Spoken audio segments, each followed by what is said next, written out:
especially demonstrated during difficult and stressful moments. May the actions taken by the Board of Directors demonstrate our profound gratitude, commitment, and support toward all RTD employees. Thank you very much. I will now call the roll. There are several board members who are online for various reasons tonight. Director Bouquet? I'll come back to Director Bouquet. I know he is planning to attend online. Director Broom? Present. Director Busick? Here, Madam Chair. Thank you. Director Catlin, I believe she is driving back from South Dakota and should be joining us in just a few minutes. Director Davidson? Here. Director Deschel is excused, and we congratulate Director Deschel and his wife. Baby Micah Deschel joined the world today, so it's exciting. Yeah. I am here, Lynn Geisinger, Michael Guzman. Present. Director Harwick. Present. Director Rosenthal. Present. Director Rusha. Present.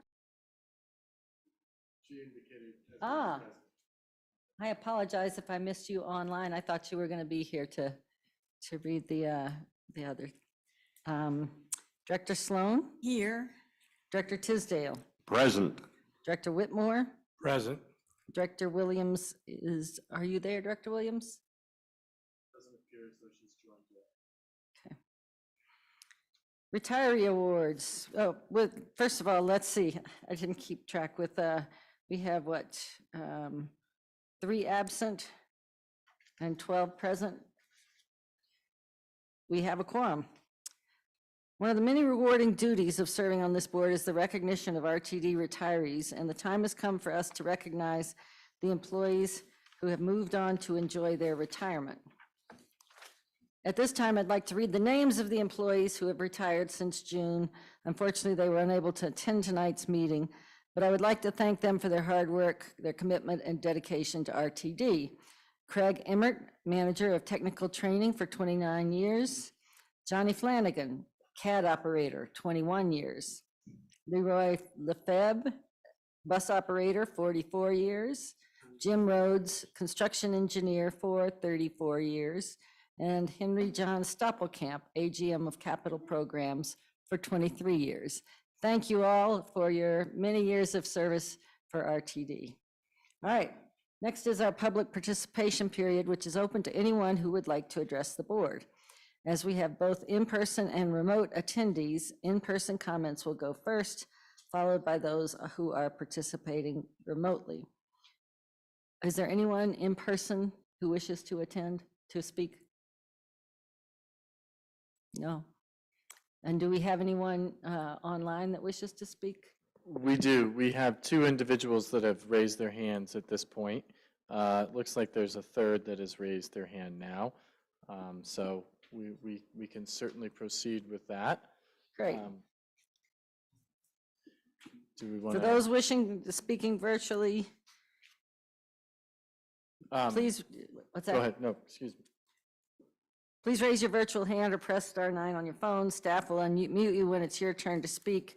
If you're dialed in, press *6 to toggle your mute settings.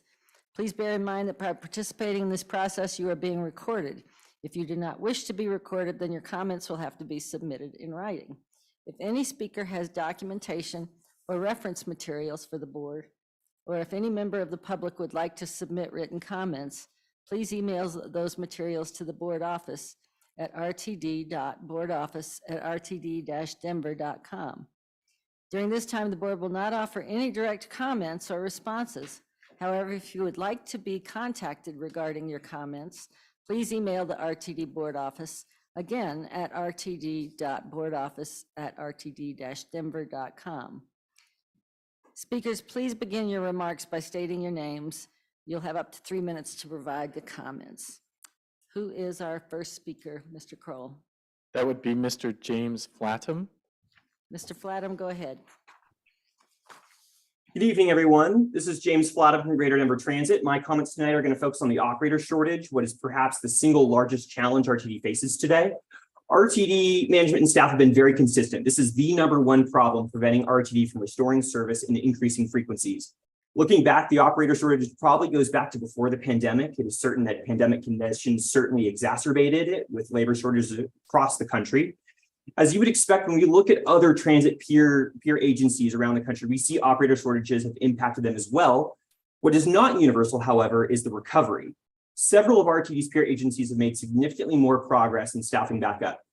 In March of 2022, RTD raised standard hourly wages from $2.58 to $24 for starting operators.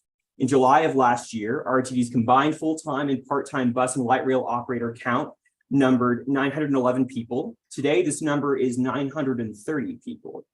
So despite having a full year at this higher wage, RTD has only achieved a net increase of 19 operators over 12 months. As an example, compare this to LA Metro. LA Metro announced it hired 1,000 new bus operators between February 2022 and May of 2023.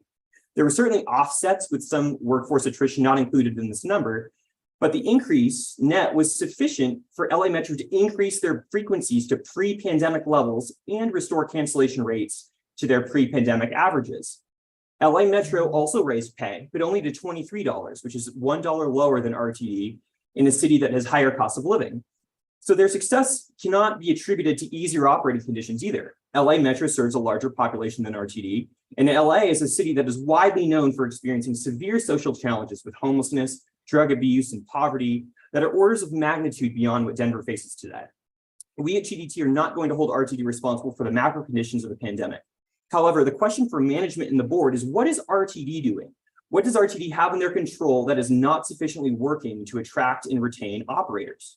What else can RTD do to make the job experience more attractive? We've done some cursory digging ourselves, speaking with RTD operators, DTO operators, allied security staff, and we have a few points to recommend for the board to look into. One, questions have been raised about whether healthcare and 401k benefits are sufficiently competitive for operators. Two, certain operators and staff have reported they may not get the basic dignities such as lunch breaks, which may otherwise be possible. And three, finally, we've been given accounts of lower middle managerial staff who are known for hostile personalities that may be contributing to excessive attrition and may lack the leadership skills for their task. Whatever the primary causes, the lack of progress around hiring clearly deserves scrutiny from the board, as it is hampering service quality more than any other thing at RTD. We would urgently push for a rapid review and peer agency benchmarking analysis to ascertain best practices among peer agencies for hiring and retention. Thank you. That concludes my comments. Thank you, Mr. Flatham. Mr. Kroll, who is next? Next, we have Mr. Richard Bamber. Mr. Bamber, go ahead, please. Good evening, everybody. First, I'd like to just reference the letter that hopefully is on the desks there in front of all of you. Common sense amendments to the Code of Conduct. They've been worked up with stakeholders, so please vote in support of those tonight. Zero fare, the first initial numbers have come out from July, and we crunched the data two ways, whether it's month to month or year on year, and it seems to be 16%. So at least that's good, it's up. And I think I'd like to thank the staff here, because it was for a second year running, the Zero Fare for Better Air was a pretty flawless implementation. Everything seemed to be in place. There was no major issues, and yeah, that's credit where credit is due. I'd like to spend the rest of my sort of allotted 3 minutes here on Henry Stoppelkamp. While all RTD staff retiring have had long, and we're hugely thankful for their contribution, Henry clearly stands out for me and James on a personal level. I worked with him for 6 years at Fast Tracks, where he was, I think, the head of rail operations, and transitioning to the role he finished with the agency as AGM of Capital Programs. I learned a lot from him. Henry would always discuss, engage, and share his extensive knowledge of railroads with anybody who was willing to ask and listen. After a well-earned break, we hope Henry will stay involved in the sort of railroad community, advocating. There's plenty of challenges ahead, while enjoying a long and happy retirement. From this British railroader to an American one, I thank you, sir. You will be surely missed. Thanks. Thank you very much, Mr. Bamber. I think that all of us here share your appreciation for the huge contributions Mr. Stoppelkamp has made to the agency. Who else do we have, Mr. Kroll? Yes, we have Brett Pagliari. Go ahead, please. Hi, thank you. My name is Brett Pagliari. I am a Edgewater resident who uses and enjoys RTD. I would like to see RTD modernize their decision-making processes to be data-driven in order to provide better routing service. It is now the standard that route planning and ridership models are based on origin and destination data from riders and modeled using modern data sciences. RTD should strive to know where people start and end their journeys. And most of that information could be available from our existing infrastructure with changes, but isn't being utilized to its fullest potential. Transfer information is important and feasibly obtainable from the current validation system, but we have access to so much more in this digital age. Apps like Google and Apple Maps collect millions of queries and journeys in Denver every day and know what percentage of those end up being real trips. Third-party apps like the Transit app have real-time GPS tracking for people taking transit, along with enormous amounts of data showing where people search to go. To me, as someone in the Silicon Valley world, there's no valid excuse for not having ridership data in an age when my phone, my watch, and even my car log and track information everywhere I go. Data, crucially, can show us what trips aren't being taken. Having data is knowing the why people choose other options besides RTD. RTD should follow the lead of others and update the app to obtain more data and mine its data to find out best places to put their routes and forecast future ridership. I advocate that you use data to drive better service and ridership. For example, the RTD app signs me out and makes me log back in after inactivity. Even Facebook keeps you logged in because they know a small percentage of people will be turned away from any obstacle between them and their service. Thank you for helping to make things better, and I look forward to seeing a modern, data-driven, efficient transportation service that strives to be at the forefront of modern practices and technology.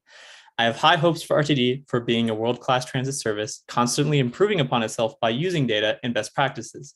Data would show you more people who ride if we allowed you to tap a credit card to pay, where and how to improve wayfinding, and how to invest in service to improve more lives. I would like to see RTD follow the lead of others and use data as it's already being used to make decisions, especially so we can catch up with the rest of the country. Thank you very much. Thank you, Mr. Pagliari. And do we have any others wishing to speak? At this time, I can see no other hands raised.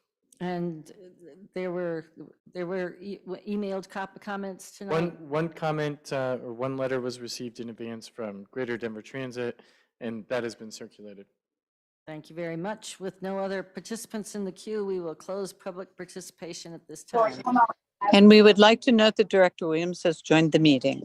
Thank you. I was just about to note that both Director Williams and Director Catlin, thank you, have joined the meeting at this point.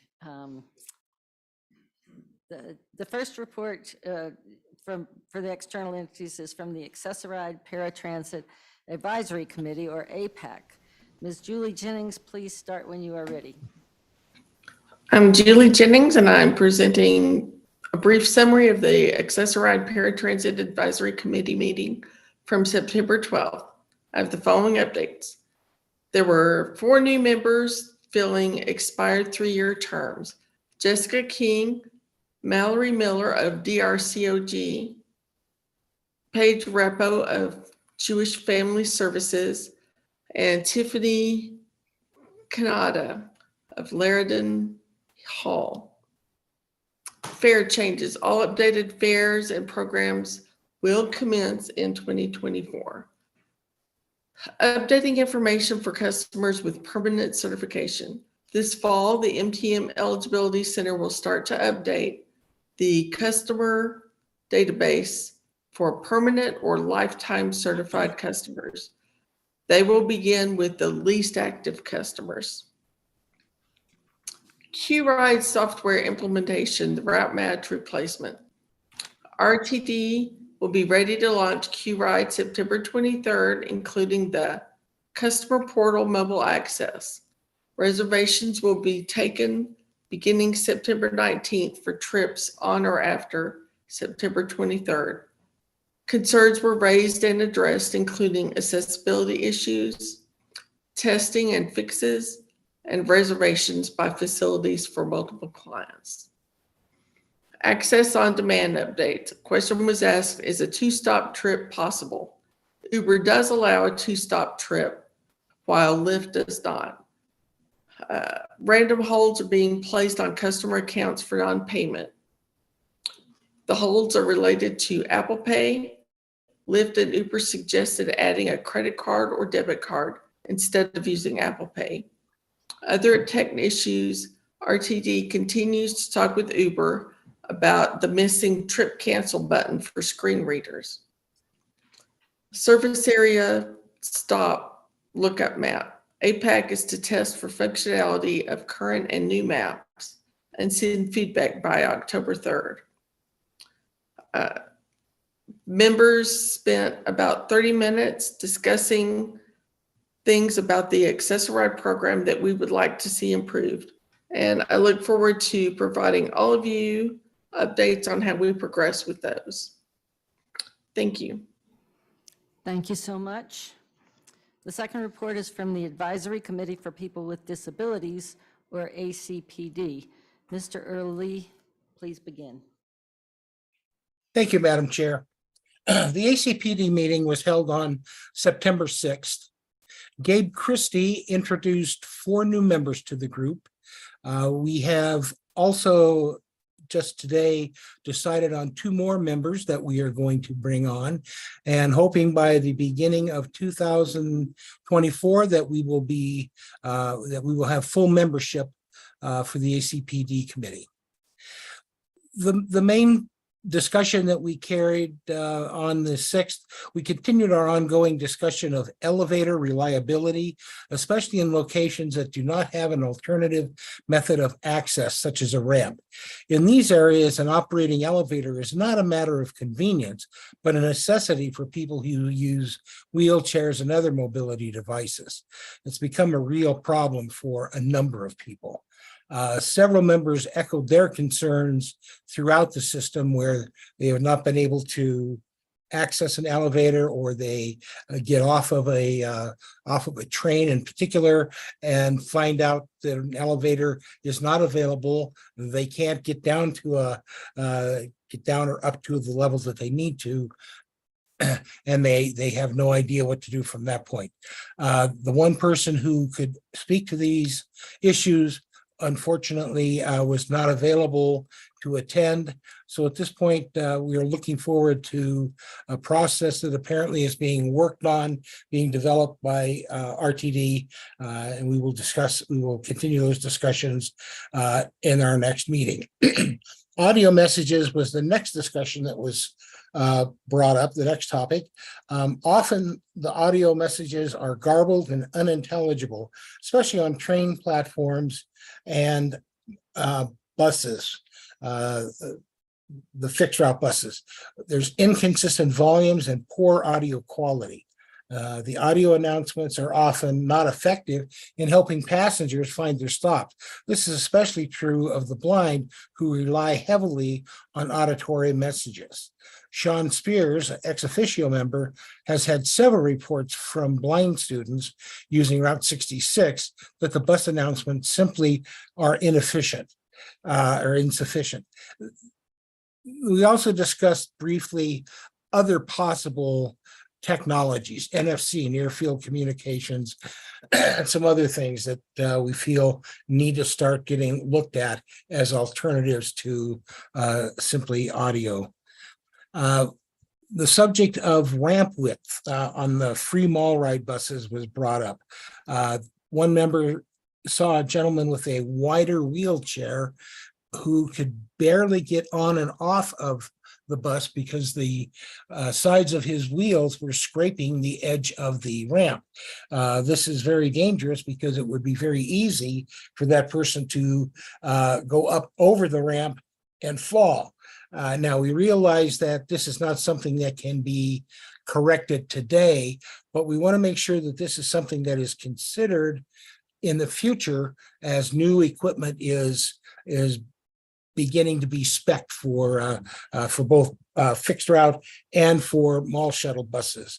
Nick Roras, who works for RTD, was quick to say that the mall ride ramps are 30.5 inches, which is wider than the fixed route bus ramp, and that both meet the ADA standards. And I think what this tells us is that while it may be the ADA minimum standard, what we're finding today is that some of the ADA standards that were written so long ago don't meet the real world challenges that we face today. Finally, we got a presentation from Andrea Zuckerman on the new website refresh that she and her team are working on. She did send out a survey for input from the ACPD committee members on how they currently use the website and what would make it better for them in the future. So we're looking forward to how that impacts the direction that she takes the website. And that concludes my report for this evening, and thank you very much. Thank you, Mr. Lee. We do not have a report from the CAC tonight because there's not been significant activity, but GM CEO Johnson and our board office executive manager, Mr. Kroll, and I met with the co-chairs of the CAC this month. You know, we are always talking about and struggling to figure out how to make their work really serve the agency and serve the board. And I feel like we've come to a really good place to move forward with the Finance and Planning Committee's focus on financial diversification and the creation of the working group among the staff. We've also asked the CAC to look at those issues, and I feel like it's all hands on deck, right, to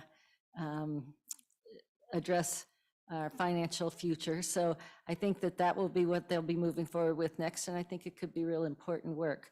So I'm looking forward to that. All right, in a moment, the board will meet in executive session to discuss the 2023-2024 Office of the State Auditor Performance Audit. I'd like to note that when the board moves into executive session, everyone in the room will need to leave, except those who are entitled to participate. When leaving the room, please make sure to take all of your belongings with you. Once the executive session adjourns, in-person attendees will be allowed to come back into the room. For those that are participating remotely, we'll have hold music playing until the board meeting is called back to order. Really good music, right, Mr. Kroll? I'll now entertain a motion to move into executive session to discuss the following.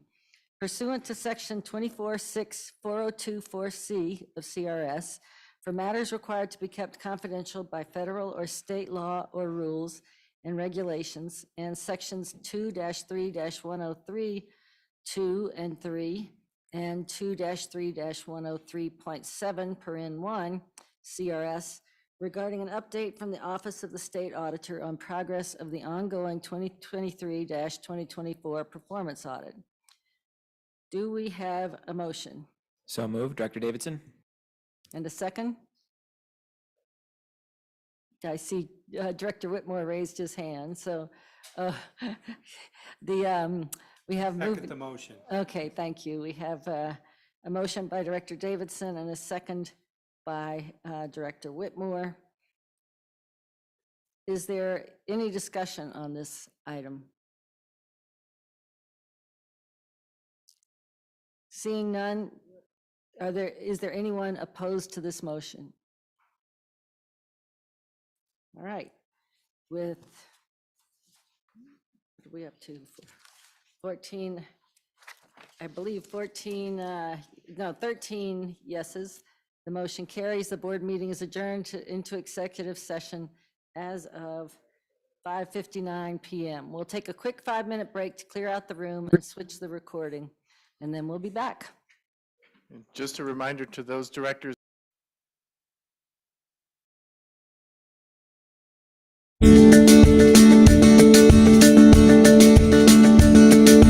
Starting September 1st, anyone 19 and under can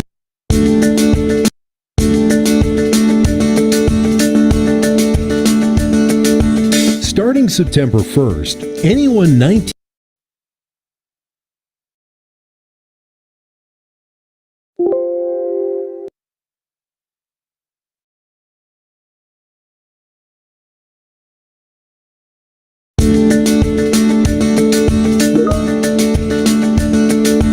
Starting September 1st, anyone 19 and under can ride RTD at no cost. as part of Zero Fare for Youth, a one-year pilot program that aims to enhance the lives of RTD customers and communities by reducing transportation costs for families. Learn more at rtd-denver.com/youth. RTD's MyRide Fare payment system offers more convenience and flexibility than ever before. Download the RTD MyRide app to simply scan and ride and never pay more than you should. Learn more at rtd-denver.com/myride. Your schedule is important, so we work hard to stay on ours. Sign up for service alerts to get up-to-date notifications on detours, delays, closures, and other issues that may impact your trip. Sign up for service alerts at rtd-denver.com. Have you lost or forgotten an item on a bus or train? Call Lost and Found at 303-299-6000, option 3. Or fill out a customer comment form online at rtd-denver.com. With RTD's Transit Watch app, you never ride alone. The app is a quick, easy, and anonymous way for customers to communicate directly to transit police about safety and security concerns. Users have the option of directly calling transit police or sending a message. If you see something, say something. RTD is actively hiring operators, mechanics, and body shop technicians. No commercial driver's license required. Salaries for operators start at $24.96 per hour. These positions also offer a $4,000 signing bonus, on-the-job training, and great benefits. Apply today at rtd-denver.com/careers. RTD continues to accept all 2020, 2021, and 2022 10-ride and Access-a-Ride paper tickets as valid fare payment through 2023.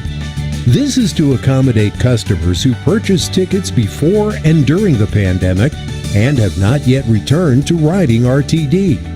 Visit rtd-denver.com for details.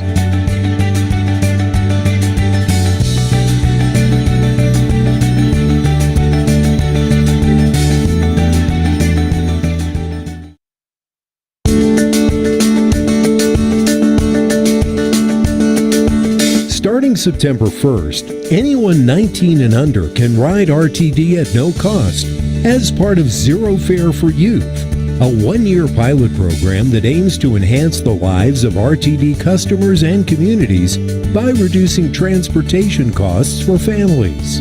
Learn more at rtd-denver.com/youth. RTD's MyRide Fare payment system offers more convenience and flexibility than ever before. Download the RTD MyRide app to simply scan and ride and never pay more than you should. Learn more at rtd-denver.com/myride. Your schedule is important, so we work hard to stay on ours. Sign up for service alerts to get up-to-date notifications on detours, delays, closures, and other issues that may impact your trip. Sign up for service alerts at rtd-denver.com. Have you lost or forgotten an item on a bus or train? Call Lost and Found at 303-299-6000, option 3.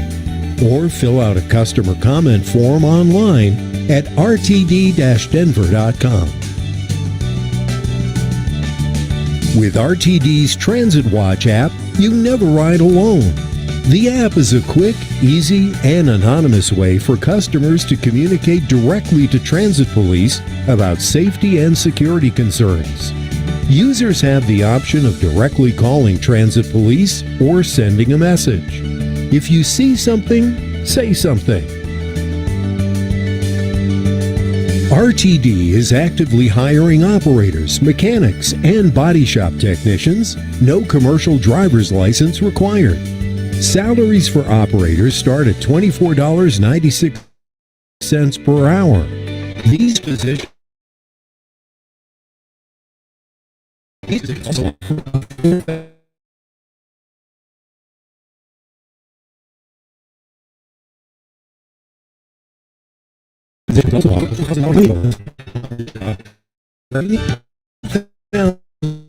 in 2021, and 2022 10 ride and Access-A-Ride paper tickets as valid fare payment through 2023. This is to accommodate customers who purchased tickets before and during the pandemic and have not yet returned to riding RTD. Visit rtd-denver.com for details.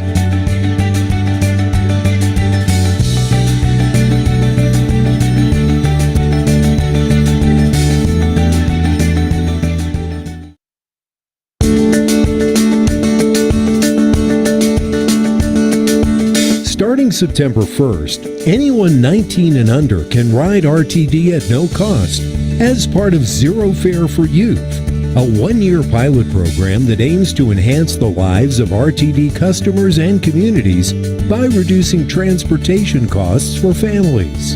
Learn more at rtd-denver.com/youth. RTD's MyRide Fare payment system offers more convenience and flexibility than ever before. Download the RTD MyRide app to simply scan and ride and never pay more than you should. Learn more at rtd-denver.com/myride. Your schedule is important, so we work hard to stay on ours. Sign up for service alerts to get up-to-date notifications on detours, delays, closures, and other issues that may impact your trip. Sign up for service alerts at rtd-denver.com. Have you lost or forgotten an item on a bus or train? Call Lost and Found at 303-299-6000, option 3. Or fill out a customer comment form online at rtd-denver.com. With RTD's Transit Watch app, you never ride alone. The app is a quick, easy, and anonymous way for customers to communicate directly to transit police about safety and security concerns. Users have the option of directly calling transit police or sending a message. If you see something, say something. RTD is actively hiring operators, mechanics, and body shop technicians. No commercial driver's license required. Salaries for operators start at $24.96 per hour. These positions also offer a $4,000 signing bonus, on-the-job training, and great benefits. Apply today at rtd-denver.com/careers.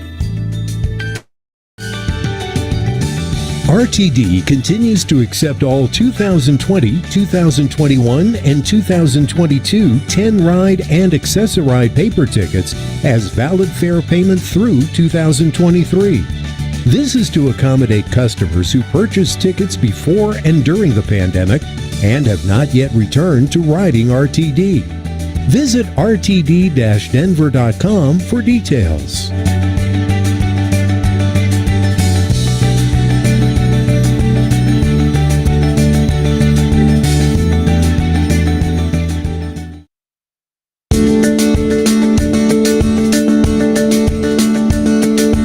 Starting September 1st, anyone 19 and under ride RTD at no cost as part of Zero Fare for Youth, one-year pilot program that aims to enhance the lives of RTD transportation costs for family more.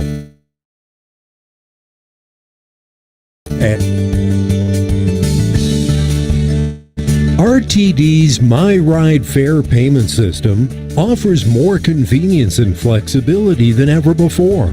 Download the RTD MyRide app to simply scan and ride and never pay more than you should. Learn more at rtd-denver.com/myride. Your schedule is important, so we work hard to stay on ours.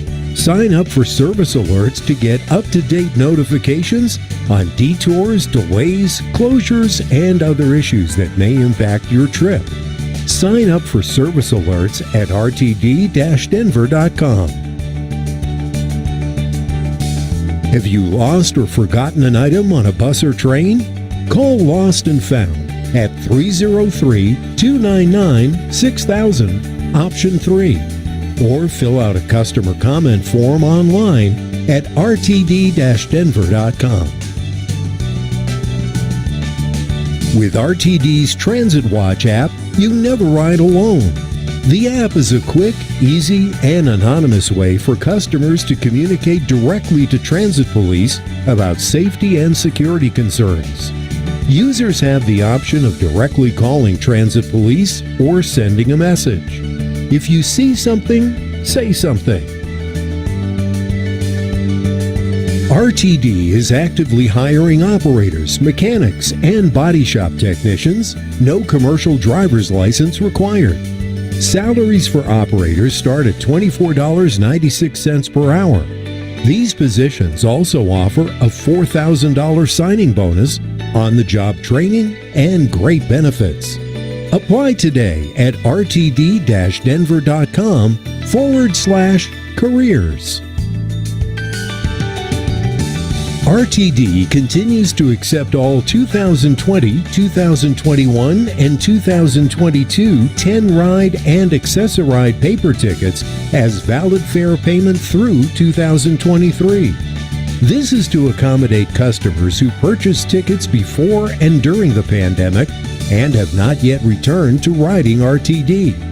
Visit rtd-denver.com for details.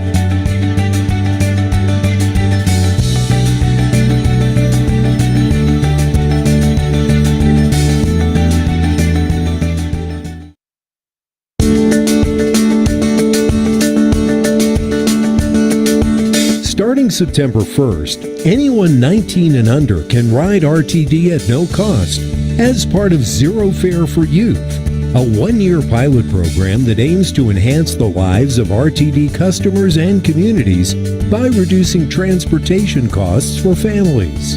Learn more at rtd-denver.com/youth.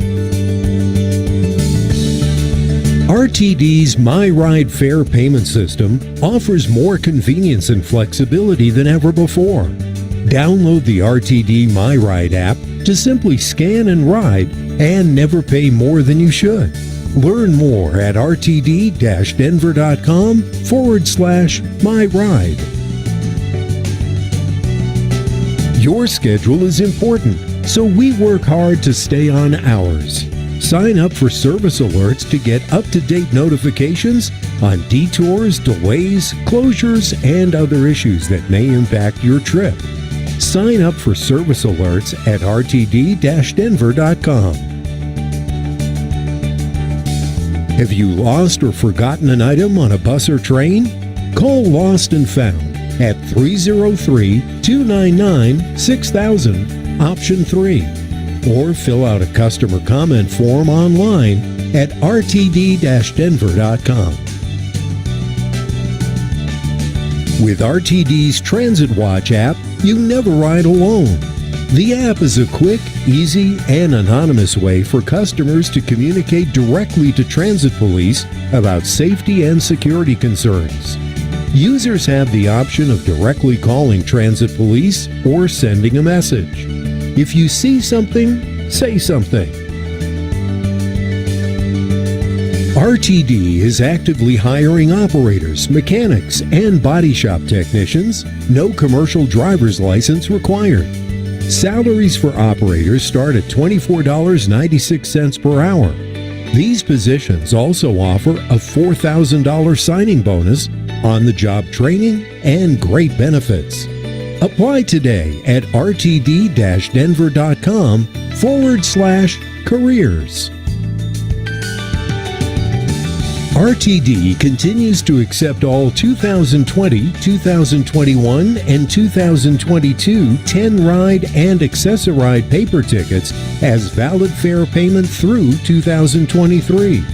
This is to accommodate customers who purchased tickets before and during the pandemic and have not yet returned to riding RTD. Visit rtd-denver.com for details.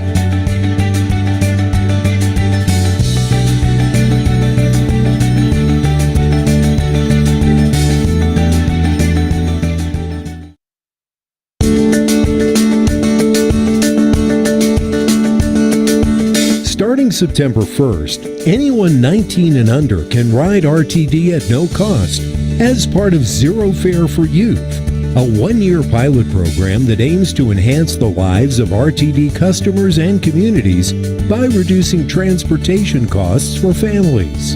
Learn more at rtd-denver.com/youth. RTD's MyRide Fare payment system offers more convenience and flexibility than ever before. Download the RTD MyRide app to simply scan and ride and never pay more than you should.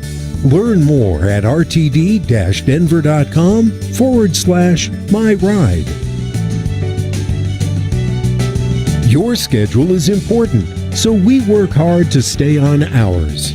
Sign up for service alerts to get up-to-date notifications on detours, delays, closures, and other issues that may impact your trip. Sign up for service alerts at rtd-denver.com. Have you lost or forgotten an item on a bus or train?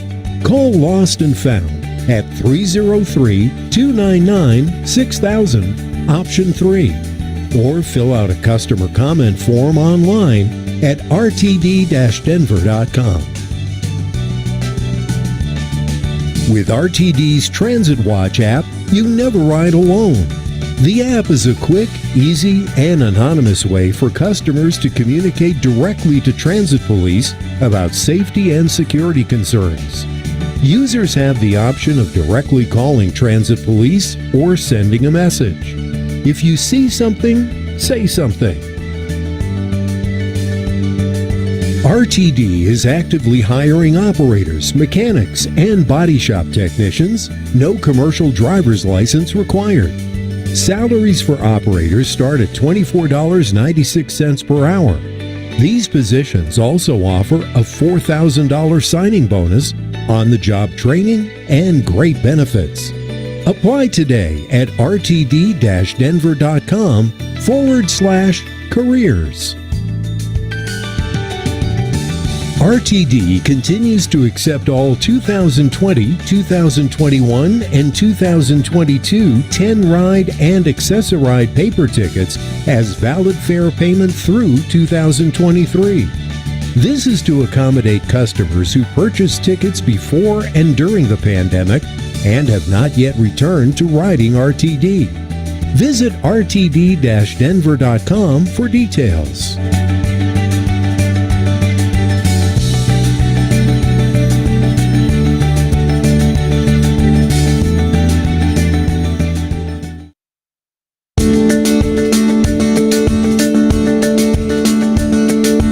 Starting September 1st, anyone 19 and under can ride RTD at no cost as part of Zero Fare for Youth, a one-year pilot program that aims to enhance the lives of RTD customers and communities by reducing transportation costs for families.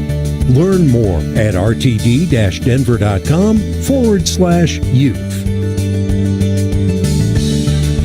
RTD's MyRide Fare payment system offers more convenience and flexibility than ever before. Download the RTD MyRide app to simply scan and ride and never pay more than you should. Learn more at rtd-denver.com/MyRide. Your schedule is important, so we work hard to stay on ours. Sign up for service alerts to get up-to-date notifications on detours, delays, closures, and other issues that may impact your trip. Sign up for service alerts at rtd-denver.com. Have you lost or forgotten an item on a bus or train? Call Lost and Found at 303-299-6000, option 3, or fill out a customer comment form online at rtd-denver.com. With RTD's Transit Watch app, you never ride alone. The app is a quick, easy, and anonymous way for customers to communicate directly to transit police about safety and security concerns. Users have the option of directly calling transit police or sending a message. If you see something, say something. RTD is actively hiring operators, mechanics, and body shop technicians. No commercial driver's license required. Salaries for operators start at $24.96 per hour. These positions also offer a $4,000 signing bonus, on-the-job training, and great benefits. Apply today at rtd-denver.com/careers. RTD continues to accept all 2020, 2021, and 2022 10-ride and Access-a-Ride paper tickets as valid fare payment through 2023. This is to accommodate customers who purchased tickets before and during the pandemic and have not yet returned to riding RTD. Visit rtd-denver.com for details.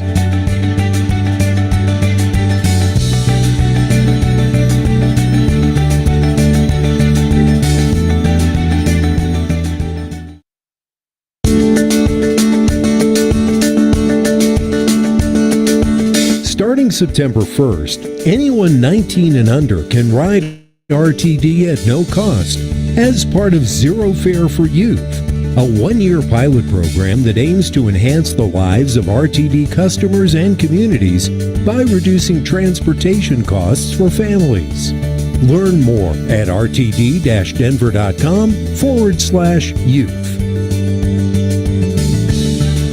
RTD's MyRide Fare payment system offers more convenience and flexibility than ever before. Download the RTD MyRide app to simply scan and ride and never pay more than you should. Learn more at rtd-denver.com/myride. Your schedule is important, so we work hard to stay on ours. Sign up for service alerts to get up-to-date notifications on detours, delays, closures, and other issues that may impact your trip. Sign up for service alerts at rtd-denver.com. Have you lost or forgotten an item on a bus or train? Call Lost and Found at 303-299-6000, option 3. Or fill out a customer comment form online at rtd-denver.com. With RTD's Transit Watch app, you never ride alone. The app is a quick, easy, and anonymous way for customers to communicate directly to transit police about safety and security concerns. Users have the option of directly calling transit police or sending a message. If you see something, say something. RTD is actively hiring operators, mechanics, and body shop technicians. No commercial driver's license required. Salaries for operators start at $24.96 per hour. These positions also offer a $4,000 signing bonus, on-the-job training, and great benefits. Apply today at rtd-denver.com/careers. RTD continues to accept all 2020, 2021, and 2022 10-ride and Access-a-Ride paper tickets as valid fare payment through 2023. This is to accommodate customers who purchased tickets before and during the pandemic and have not yet returned to riding RTD. Visit rtd-denver.com for details.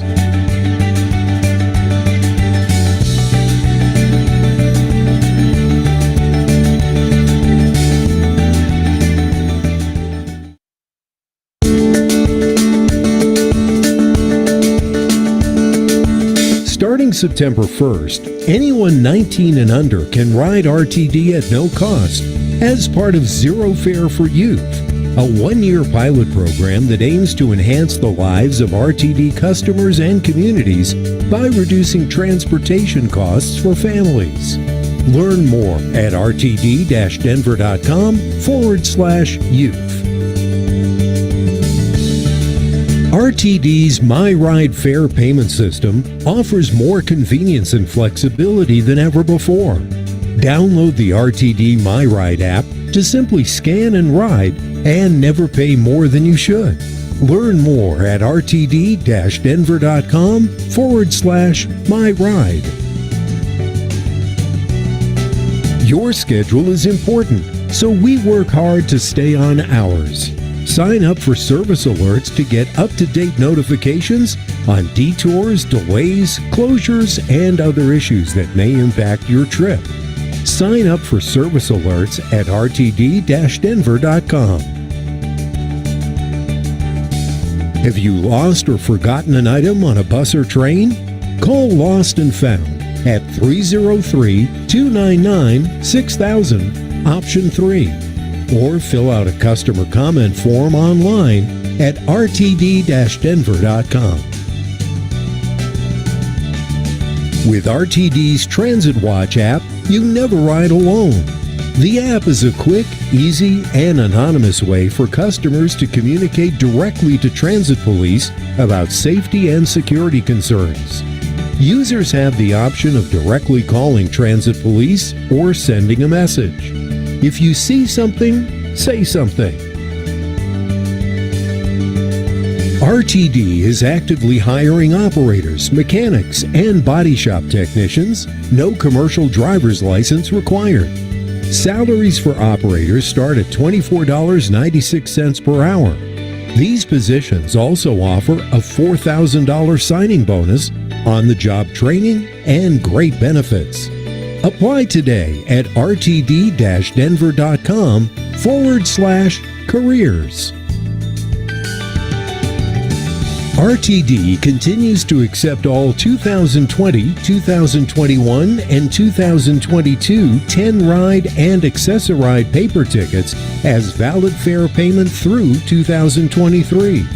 This is to accommodate customers who purchased tickets before and during the pandemic and have not yet returned to riding RTD. Visit rtd-denver.com for details.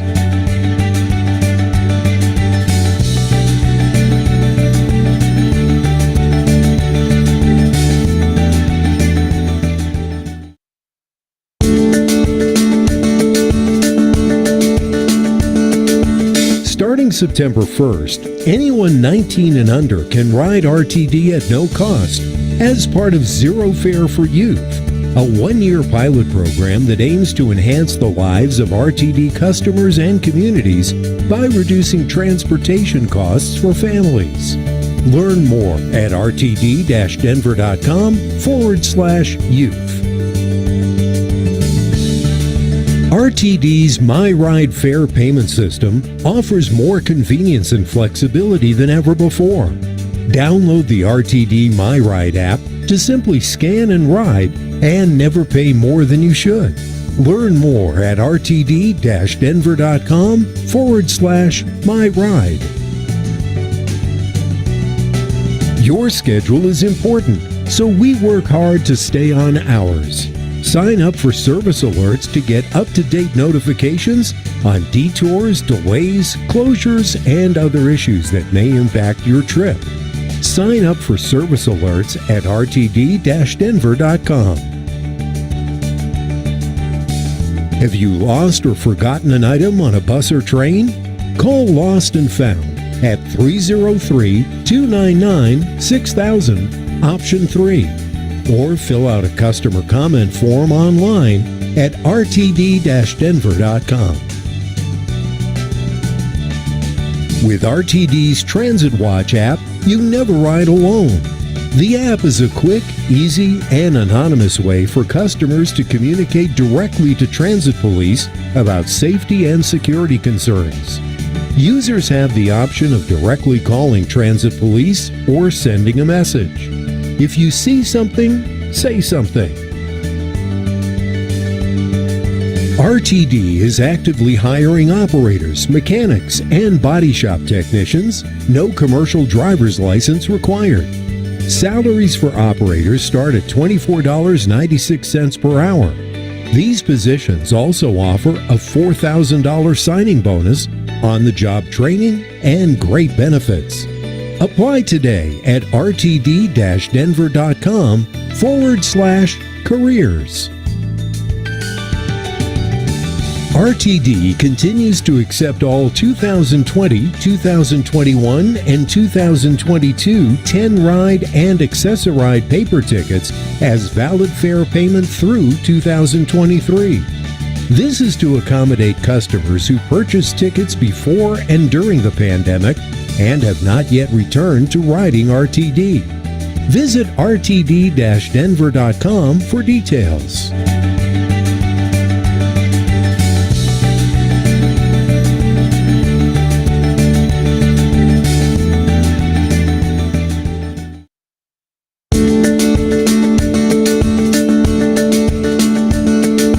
Starting September 1st, anyone 19 and under can ride RTD at no cost as part of Zero Fare for Youth, a one-year pilot program that aims to enhance the lives of RTD customers and communities by reducing transportation costs for families. Learn more at rtd-denver.com/youth. RTD's MyRide Fare payment system offers more convenience and flexibility than ever before. Download the RTD MyRide app to simply scan and ride and never pay more than you should. Learn more at rtd-denver.com/MyRide. Your schedule is important, so we work hard to stay on ours. Sign up for service alerts to get up-to-date notifications on detours, delays, closures, and other issues that may impact your trip. Sign up for service alerts at rtd-denver.com. Have you lost or forgotten an item on a bus or train?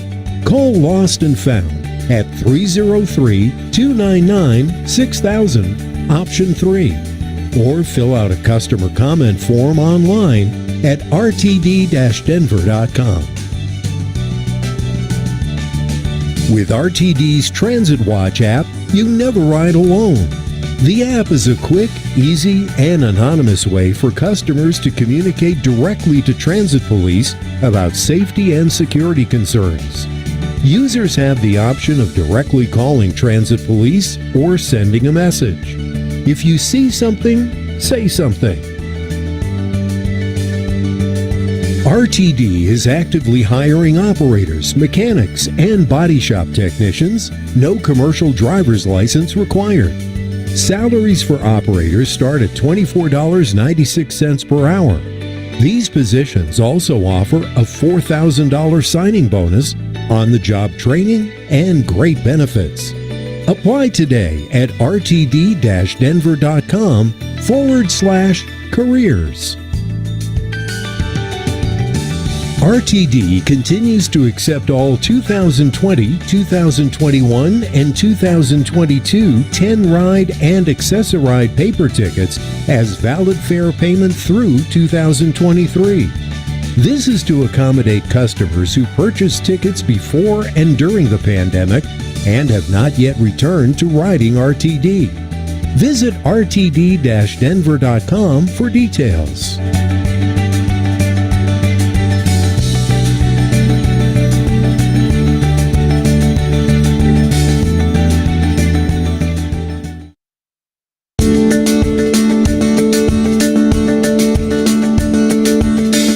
September 1st, anyone 19 and under can ride RTD at no cost as part of Zero Fare for Youth, a one-year pilot program that aims to enhance the lives of RTD customers and communities by reducing transportation costs for families.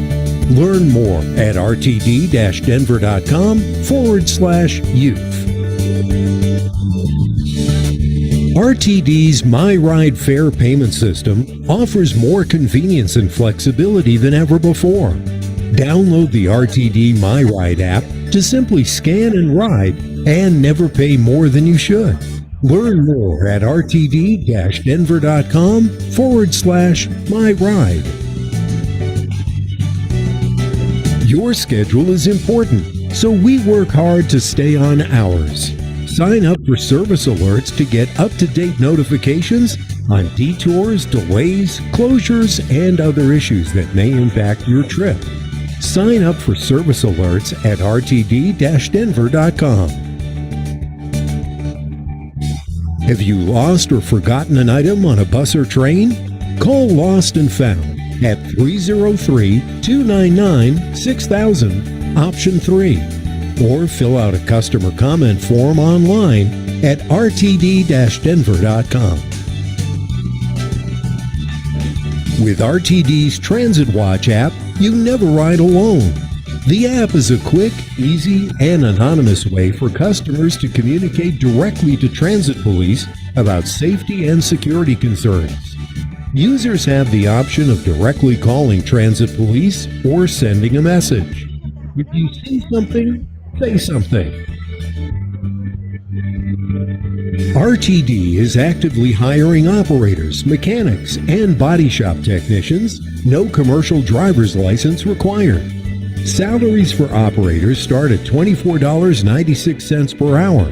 These positions also offer a $4,000 signing bonus, on-the-job training, and great benefits. Apply today at rtd-denver.com/careers.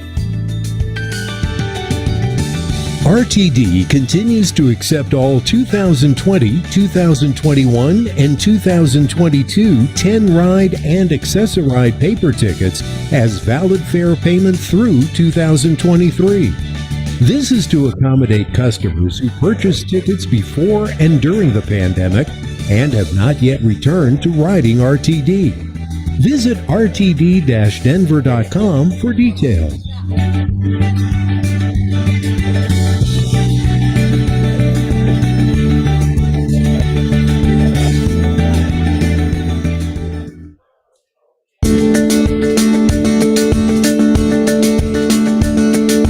Starting September 1st, anyone 19 and under can ride RTD at no cost as part of Zero Fare for Youth, a one-year pilot program that aims to enhance the lives of RTD customers and communities by reducing transportation costs for families. Learn more at rtd-denver.com/youth. RTD's MyRide Fare payment system offers more convenience and flexibility than ever before. Download the RTD MyRide app to simply scan and ride and never pay more than you should. Learn more at rtd-denver.com/MyRide. Your schedule is important, so we work hard to stay on ours. Sign up for service alerts to get up-to-date notifications on detours, delays, closures, and other issues that may impact your trip. Sign up for service alerts at rtd-denver.com. Have you lost or forgotten an item on a bus or train? Call Lost and Found at 303-299-6000, option 3. Or fill out. All right, we're gonna reconvene in 1 minute. It's 1 minute warning. Oh, we lost our.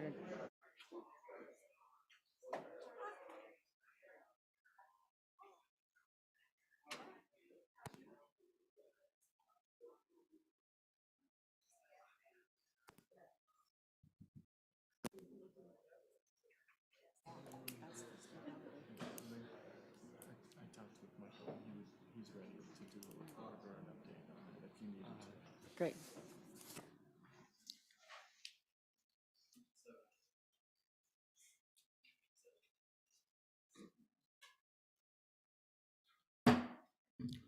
Board meeting is called back to order as of 6:40 PM. I'd like to thank everyone for your patience as we pick up where we left off. First report committees is Audit Committee report. Directors Catlin and Davidson, do you have anything you would like to report? Very briefly, we had no audit committee meetings in September. The next meeting is tentatively scheduled for November 6th, but our consultants are working on the approved audit plan and making progress. Thank you. Committee Chair Tisdale, do you have a report from the Finance and Planning Committee? Thank you very much, Madam Chair. The Finance and Planning Committee met on September 12. The minutes are in your packet. The item that was approved unanimously was the midterm financial plan. That has been pulled for administrative reasons and will be coming back later.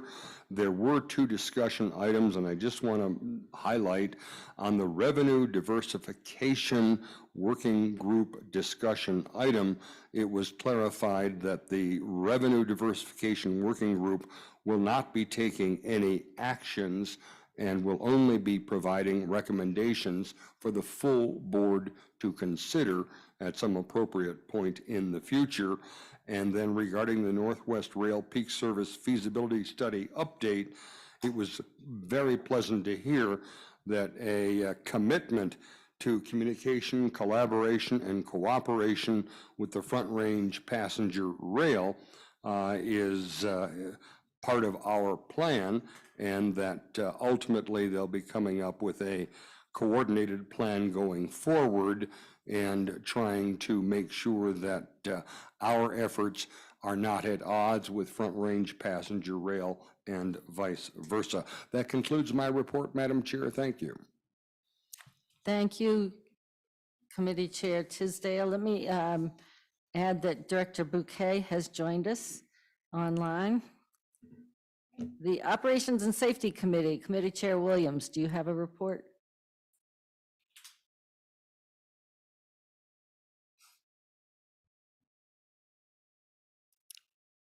Director Williams, are you there? No, I know I believe she's traveling, so she may have lost her connection. I guess we will wait and see if she comes back to get the Operations and Safety Committee report, unless somebody else is ready to do it. Okay, Performance Committee report. Committee Chair Davidson. Thank you, Madam Chair. The Performance Committee met on September 11th. One of the most important things that a board of directors does is evaluate the performance of the CEO and general manager. So I'd like to call attention to a couple of things that were discussed and occurred at the meeting. Certainly the most substantial thing was that the committee unanimously approved the compensation philosophy for the general manager and CEO of RTD. That appears on the unanimous consent agenda this evening. Some highlights from that compensation philosophy for the board to be aware of. The committee did decide to align our compensation to the 50th percentile of public transit agencies and related public and private sectors. We did note the importance of transparency, the intent of the board to pay for performance, the intent to recognize value in compensation components that, quote, support health and welfare of the general manager and CEO, recognize and respect RTD's fiscal reality, and engage no later than 18 months prior to a contract expiration of a sitting CEO to engage and discuss future plans of that contract. That appears in your agenda. I thank you to all directors who have submitted thoughtful feedback and had discussions with myself, with other committee members, as well as the board office. I think it's an important thing for us to be moving forward with, and actually is going to influence a number of other upcoming topics. We have several upcoming meetings, all of which are going to be important. I know there have been quite a few meetings of the Performance Committee, so thank you to everybody for your participation. First of all, on October 2nd, this upcoming Monday, we will have a meeting that will have on it a discussion item around the results of the employee survey results that will be presented to us, which, as we all know, aligns with one of our key strategic objectives and relates to the weighted success outcomes that influence our general manager's contract and performance evaluation. We will also be discussing the findings of the Gallagher report. This is the compensation analysis that was conducted a year ago at this point regarding where our general manager and CEO's existing compensation falls in relation to the market. With the passage of the compensation philosophy, it is now important and paramount for the board to respond to that compensation analysis based on our new policy and the analysis that we received. We'll have a discussion on October 2nd, and we expect to move forward with a recommendation regarding the base salary range to be set for the general manager and CEO position at October 16th. October 16th will be the next meeting of the Performance Committee. In addition to the discussion around the base salary range, we will also be discussing the results of both the customer and the community value surveys, again, relating to our strategic objectives.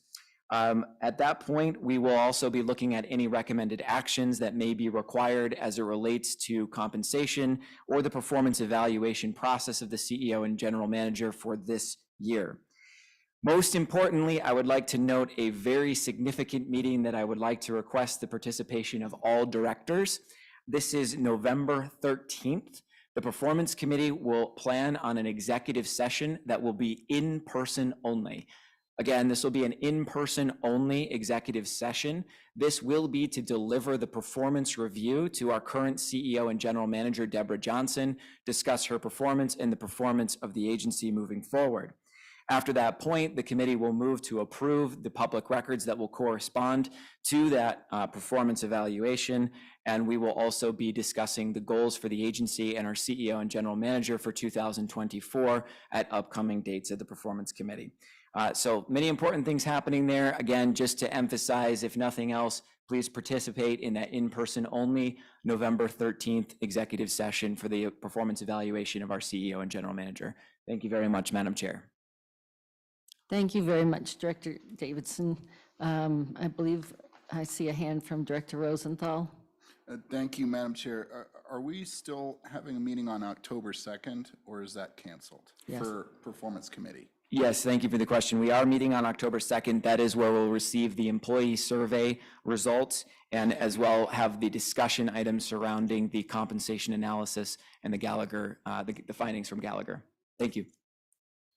Thank you for your hard work on that, Committee Chair Davidson. And I will just underscore, as he said, evaluating our CEO and giving her good feedback for the next year ahead is one of the, if not the most critical thing we do. So I encourage attendance. Certainly November 13th, that's an evening meeting, a 5:30 meeting, so everybody can make it, but at the other Performance Committee meetings as well. I believe Director Whitmore is prepared to give the Operations and Safety Committee report. Well, I will do that unless we want to do one last call for Director Williams if she had trouble joining back over to the regular meeting. I don't think she's with us. All right, thank you, Madam Chair. The aforementioned committee met on September 13th, a relatively short meeting. The substance of the meeting was revisions proposed for the Code of Conduct that were unanimously approved, and the Code of Conduct is on the consent agenda here in a few minutes this evening. We also discussed the 2024 January 24 service change proposals. You know, the last time I gave this report, I couldn't say that situation either, could I? But yes, we discussed that, mostly minor changes, but we had good input from both Michael Ford and Jesse Carter on that. And then we had our quarterly safety performance review presented by Dan McLean. And we have some good news and some things to work on, as we all knew would be the case. So good meeting, very short. The one thing I did want to emphasize, our next meeting is not on Wednesday, it is on Monday next month, Monday the 2nd, due to the conflict with the Dr. Cog banquet. So we will be meeting as a committee on Monday instead of Wednesday. So I don't think there's a Broncos Monday night game Oh, never mind. Thank you for your time. Thank you for pinch hitting Director Whitmore. And that's a very good point. All our committee meetings are next week for the APTA conference as well. The board and committee minutes were included in the board packet. Are there any corrections from the directors for the minutes to be approved this evening? Move to approve. Okay, unless there's objection, I'll take that motion, but I'm gonna read it all here anyhow. Unless there's objection to considering the minutes all at the same time, may I please have a motion to approve the minutes for the following meetings? June 28th, 2023 board meeting, July 25th, 2023 board meeting, September 11, 2023 Performance Committee, September 12, 2023 Finance and Planning Committee, September 13, 2023 Operations and Safety Committee, and September 21, 2023 Executive Committee. I heard Director Whitmore as movement. Do we have a second? Second. I hear Director Tisdale as the second. Is there any discussion on this motion? I'll now call for the vote. Are there any no votes? Seeing none, the motion passes. I believe, are we at 13 now? Board staff, 13 attendees? I think we have 13 yes votes, 0 no votes. Might be 12. That motion passes and there are no votes. All right. The chair's report. It was a busy month, even if we weren't meeting in August. There were a number of meetings. I attended a number of meetings that I think Ms. Johnson will address. Some that she was speaking in, a variety of things. Just briefly, the tour of Den Airport that many of you were on, the TLRC meeting that we spoke at, the Youth Fairs Media event. We had a meeting with Danny Katz and the Alliance to Transform Transformation to understand better what they're working with, Commuting Solutions Conference, and several other things. My focus during this time, well, I guess I want to talk about two things, the things that I've done and that we've been doing, and also some of the things that I think are significant coming up. And my focus in a lot of this time has been working with Ms. Johnson and the team on Mr. McLeod and others on getting the information the board needs to make decisions about addressing Tabor and some of our financial diversification options. Also, thank you to Ms. Snyder for help with that. I appreciate staff moving that along quickly. We'll be deciding on a summary scope of work for a political consultant to help with some of the financial diversification issues later tonight. And also, I've had a variety of discussions with legislators and with others, such as the Alliance to Transform Transportation and others, around the conversation that you may have seen in the article in, I think it was in Colorado Public, in CPR, about increased funding for RTD and possible changes in accountability with RTD, and just trying to learn more about what those might look like. I think it's fair to say they're far from having any definite proposals at this point. So I've been involved in those conversations. I've met with a number of legislators, the Senate President Finberg, Senator Winter, Senator Hansen, some of the representatives in my area. And it may be time in the near future for all of us to start checking in with some of our legislators, or many of us. From the federal perspective, the news is what we're all hearing, that the government is likely to, or may well shut down at the end of this week. And Michael Davies gave our executive committee a good report on that. I think, and I spoke with him today, DOT will still be able to process some formula grant reimbursements. Discretionary grants will be upheld. We'll see how long that lasts if it happens. There is a draft of a TLRC bill, the Transportation Legislation Review Committee. They are authorized to move forward on, I think, 5 bills, and one of them is to continue the Ozone Season Transit Grant Program, which is our Zero Fare Months. And I think there's a lot to be worked out there, but that is part of what they're working on. And also funding for zero fares for youth throughout the state, which is very exciting. I think we have started something here. In terms of things moving forward, tomorrow afternoon is the TOD and real estate onboarding. Even though it's an onboarding, you know, it's kind of a big issue right now. I plan to attend it maybe a few minutes late, and I encourage others to attend it. What I'm hearing from our new colleagues is that the onboarding meetings have been super helpful, and I think that this one in particular with the governor's focus on TOD and what's coming up in the legislature would be good to attend. We have a study session scheduled for October 18th. The TLRC, I think Ms. Johnson sent out just in the last couple of days that she and I will be she will be speaking to the TLRC next Tuesday, October 3rd at 8:30. You should have that information in your emails. The monthly board briefing documents, I've asked the board office to every time they send out the 2-week calendar to send that link, because it was a little obscure how to find it before, and it's just so important that we all get in there and read all of those, so I encourage that.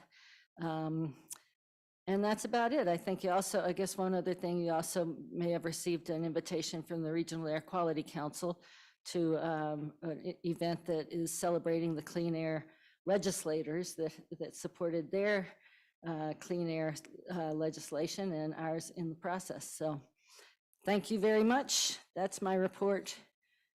Any questions? Okay. General Manager's report. Ms. Johnson, please share with us your report. Yes, thank you very much, Madam Chair, and good evening to all of you board members and to all who are assembled both virtually and here in the boardroom. As introduced, I am Deborah Johnson, RTD's General Manager and CEO, and this evening I will share with you the following information. As I customarily do, it's centered around our strategic priorities. So regarding community value, given that the last board meeting occurred over 2 months ago, I will share an overview of certain meetings and events in which I have engaged, including the Denver Metro Chamber State of the City event, a meeting with representatives from the Denver International Airport. The chair did reference that briefly, but I'll give some more specifics as it relates to the intent there. A conference call that we took part of the Alliance to Transform Transportation Group. The chair made reference of that, but it really involves a myriad of different entities outside of the environmental groups as well. A meeting of the Transportation Legislative Review Committee, meetings which we've had with city officials and staff from Commerce City, Adams County, and the City and County of Broomfield, respectively. The Commuting Solutions Sustainable Transportation Summit, of which I took part of a panel discussion, and an inaugural meeting of an Industry Advisory Council, a visit to the U.S. Department of Transportation's Technology Center, my participation in a leadership exchange sponsored by the Denver Metro Chamber of Commerce, and a meeting with the Northwest Mayors and Commissioners Coalition. Regarding customer excellence, I will discuss the Zero Fare for Youth announcement, as well as the inaugural meeting of the State Transportation Task Force. Speaking to employee ownership, I will touch on the bus, rail, and snowplow rodeo events that have recently taken place. And regarding financial success, I will go into a little more detail. The chair did reference this, but potential transit industry impacts resulting from a federal government shutdown, should that commence on Sunday, October 1st. And to close my remarks, I will respond to Director Tisdale's inquiry regarding a solicitation involving the naming rights of the A-line. So as it pertains to community value, on Thursday, July 27th, I, along with members of staff, attended the Denver Metro Chamber of Commerce State of the City event, during which mayors from across the region, and more specifically also included the mayor from Colorado Springs, shared insights and discussed changing demographics, economic conditions, and regional growth. On Monday, August 7th, the chair, as she referenced, and 6 members of the board met with representatives from the Denver International Airport, including the CEO, and what we discussed were Denver International Operations, the projections in airport traffic and ongoing construction, as well as the importance of transit in moving customers and workers to and from the world's third busiest airport. On Wednesday, August 9th, I, along with Chair Geisinger, Second Vice Chair Davidson, and CFO McLeod, participated in a call with the Alliance to Transform Transportation. It's a group of environmental and civic-minded organizations, not to mention our own Amalgamated Transit Union Local 1001, of which Mr. Logenbaum heads. They participated and are involved as well, and the main focus is on access to reliable, affordable, and safe transportation options. We collectively discussed opportunities for the expansion of transit access through alternative revenue sources. Moving on to the Transportation Legislative Review Committee convened on Monday, August 21st at the State Capitol. I had the opportunity to present updates regarding the system-wide fare study and equity analysis, specifically related to our path forward and what we anticipate taking place relative to our new fare structure with its implementation in the first quarter of 2024. Talked about the call for Projects Partnership Program as that preceded the announcement, as we were looking to evaluate applications at that time, quite naturally recognizing the labor-intensive organization of public transit. We spoke about our people power. We did hear comments this evening by a public commenter, and just wanted to ensure that everybody recognizes the public transportation agencies are powered by people and we're labor-intensive organizations. And for all intents and purposes, 3/4 of an operating budget are generally geared toward labor. And then lastly, touched upon the Zero Fare for Better Air, and quite naturally, the year pilot-long program for Zero Fare for Youth initiatives. I participated in a meeting along with the city manager and staff for Commerce City, along with the that part of his district and Government Relations Officer Davies on Thursday, August 24th. The discussion centered around the partnership program and people power and the Zero Fare for Youth initiative and how RTD can support the city's expansion efforts. On Wednesday, August 30th, as part of the 7th Annual Commuting Solutions Sustainable Transportation Summit, I participated in a panel discussion moderated by Boulder County Commissioner Claire Levy, centered around passenger rail service along the Front Range. Other members of the panel included Amtrak Executive Vice President Dennis Newman, former U.S. Department of Transportation General Counsel John Putnam, and David Singer, who serves as the Assistant Director of Passenger Rail with the Colorado Department of Transportation. That same day, I and Chair Geisinger and Government Relations Officer Davies visited the city and county of Broomfield to meet with the mayor, city manager, and members of their staff, for purposes of discussing partnership opportunities related to localized service. Moreover, I manage expectations by sharing that I and my staff are focused on back to basics, people power, and a welcoming transit environment. And just to provide more context, often we've had discussions relative to what it is we can do relative to providing transit services, and recognizing that I constantly stress that we are the RNRTD being focused on regionalized service. It's often important that we qualify what our intent is in reference to delivering transit services. And I would say that that conversation was well received relative to being very forthright in reference to what it is that we can do with our limitations in people power and resources. On Tuesday, September 5th, once again with Director Whitmore and Government Relations Officer Davies, we traveled to Adams County to participate in a study session for the Board of County Commissioners, where I shared information again about RTD's partnership program, our people power, and our Zero Fare for Youth initiative, and fielded a myriad of questions very analogous to those that were posed by the city and county of Broomfield officials as well as staff. This past Monday, September 18th, I participated in a meeting of an industry advisory council, and provide more context around that. It is something I was invited to participate in due to my experience and thought leadership in reference to the public transit space, and more specifically, it was convened at the request of LA Metro. And the council was formed intentionally to provide guidance and industry insight regarding planning for mega events, recognizing that Los Angeles will host the 2028 Olympics and Paralympic Games. But also, we're looking to address the simultaneous challenges faced by the transit industry as a whole for the transition to zero-emission bus service, recognizing that LA has made a commitment to be car-free with the Olympics, but more specifically as it relates to the state of California, recognizing that one cannot utilize diesel buses in the Southern California basin, trying to garner a better understanding of how that may be possible for other agencies to help around the country. And then more specifically, as we talk about zero emission technologies, keeping in mind that there's only 2 original equipment manufacturers that provide buses to the United States at this juncture. And so other members of the council include industry CEOs that have had experience in providing for mega events.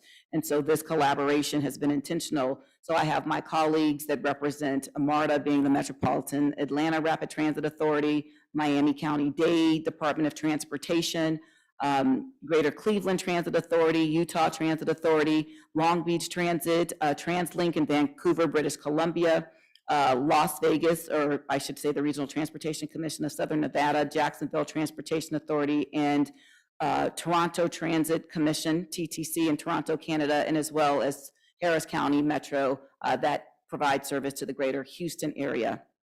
On Tuesday, September 19th, I and Government Relations Officer Michael Davies, you're seeing a pattern here, he's my sidekick. We traveled to Pueblo to visit the U.S. Department of Transportation Technology Center, or TTC, to engage in discussions surrounding the future of rail transit, as well as a front range passenger rail update, a tour of TTC, and a train demonstration. The governor, state legislators, Federal Railroad Administration leadership, and transportation industry representatives, as well as members of the Front Range Passenger Rail District, of which I serve as an ex officio member, were also in attendance. And really, I thought my role was to serve as a train whisperer.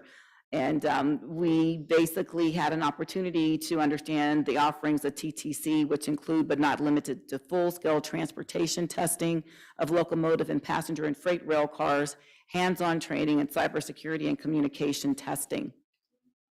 From Thursday, September 21st through Saturday, September 23rd, I ventured to Minneapolis, Minnesota as part of the 33rd Annual Leadership Exchange sponsored by the Denver Metro Chamber of Commerce. This group is designed to explore the latest leadership trends and innovations of another community, then launch new ideas in the Denver metro area. The learning opportunities that we were afforded included corporate attraction, city activation and livability, community trust building and public safety, creative economy and housing policy and zoning. The delegation consisted of 162 business executives and civic leaders, including the mayors of Denver, Lakewood, and Lone Tree, as well as a commissioner representing Adams County. And just earlier today, I and Chair Geisinger and Second Vice Chair Davidson, as well as Michael Davies and Patrick Sandley, who serves as the project manager for the Northwest Rail Feasibility Study, met with the Northwest Mayors and Commissioners Coalition, a group of local governments in the Northwest Metro region with interest in regional transportation investment priorities, among other topics. During this meeting, I fielded a myriad of questions regarding transit service delivery, including the future of rail in the Northwest Metro region, how the agency is utilizing federal dollars, service equity, and of course, people power. As I transition to the strategic priority of customer excellence, on Tuesday, August 8th, Chair Geisinger, Director Williams, Denver City Council member Amanda Sawyer, Denver Public Schools Board member Scott Balderman, and I, along with Director Guzman and members of staff in attendance, formally announced the 2023-2024 Zero Fare for Youth pilot program in an event held at the Chestnut Pavilion near Denver Union Station. As the board is aware, Council member Sawyer sponsored a proclamation of support for the program, and the agency has received a myriad of positive feedback from legislators, stakeholders, and families regarding the Zero Fare offering. I would be remiss not to state, without the Federal Transit Administration's partnership in providing a waiver to the agency, this demonstration project for the duration of a year would yet to be possible. And more so with the support for state legislation to provide funding for Zero Fare for youth in future years is contemplated, as you heard from the chair in her remarks, as part of the 2024 Legislative and Government Relations Program, which the board will discuss later this evening. As we talk about the need for transportation for youth, Just yesterday, on Monday, September 25th, I participated in the inaugural meeting of the School Transportation Task Force, which was created by Senate Bill 23094. I, along with the other participants, discussed baseline data, task force requirements, and potential approaches in determining how to improve and modernize school transportation services for students across the state. I was appointed by the Commissioner of Education for the Colorado Department of Transportation to serve as a representative of public transportation providers. The task force will meet at least 6 times prior to November of 2024 and will prepare, publish, and share its findings with the governor and the education committees of the General Assembly no later than December 1st of 2024. Speaking now to employee ownership, rodeos were held on August 5th, Friday, August 18th, and Saturday, September 5th for rail, snowplow, and bus competitions respectively. I extend my appreciation and congratulations to all those individuals who participated in those 3 exciting events, as well to those that made these rodeos a reality. Having been in this space for 3 decades, I always find the rodeos to be quite exciting, and it gives us an opportunity to come together as employees and celebrate what we do best, and that's our aspect of the operational components to ensure that we can make lives better through connections. Competing in these competitions is no easy task, and individuals must take the necessary time to hone their skills that they will then employ in the course of their duties. The highest scoring snowplow and bus rodeo participants each year are invited to attend competitions on a national stage or international, in some instances recognizing that Canada is part of the American Public Transportation Association. Unfortunately, the rail rodeo competition, which is typically held at the annual APTA Spring Rail Conference, remains on hiatus for the immediate future. And speaking to financial success, the chair referenced this, but I wanted to take a moment to provide a little more in-depth information relative to the potential transit industry impacts resulting from the looming possibility of a federal government shutdown. Congress will not complete pending action or appropriations prior to October 1st, 2023. The Federal Anti-Deficiency Act generally bars the obligation or expenditure of federal funds in the absence of appropriations. As a result, Congress must enact a continuing resolution, as we commonly refer to as a CR, to provide interim budgetary authority and prevent a government shutdown. If a funding gap occurs, federal agencies are generally required to begin a shutdown of affected projects and activities, which includes the prompt furlough of non-accepted personnel. This means that Congress must enact a CR this week to prevent a government shutdown beginning Sunday, October 1st. I will share, we were slated to host the TSA administrator this Friday here at Blake, but recognizing the impacts of TSA workers and things of the like, we had to forego that this Friday when I received a call from the deputy TSA administrator. But that just shows the critical aspects of everything that is happening right now. It is unclear whether Congress will reach a bipartisan bicameral agreement to prevent a shutdown. The impacts of the government shutdown on the U.S. DOT agencies vary considerably. The chair made reference to FTA, recognizing that operations will continue and none of its 700 employees will be furloughed, given that FTA operations are financed by either the Highway Trust Fund or advance appropriations under the bipartisan infrastructure law. The FTA will be able to reimburse transit agencies, as we heard from the chair, for previously approved projects. However, it is not clear whether new grants will be approved.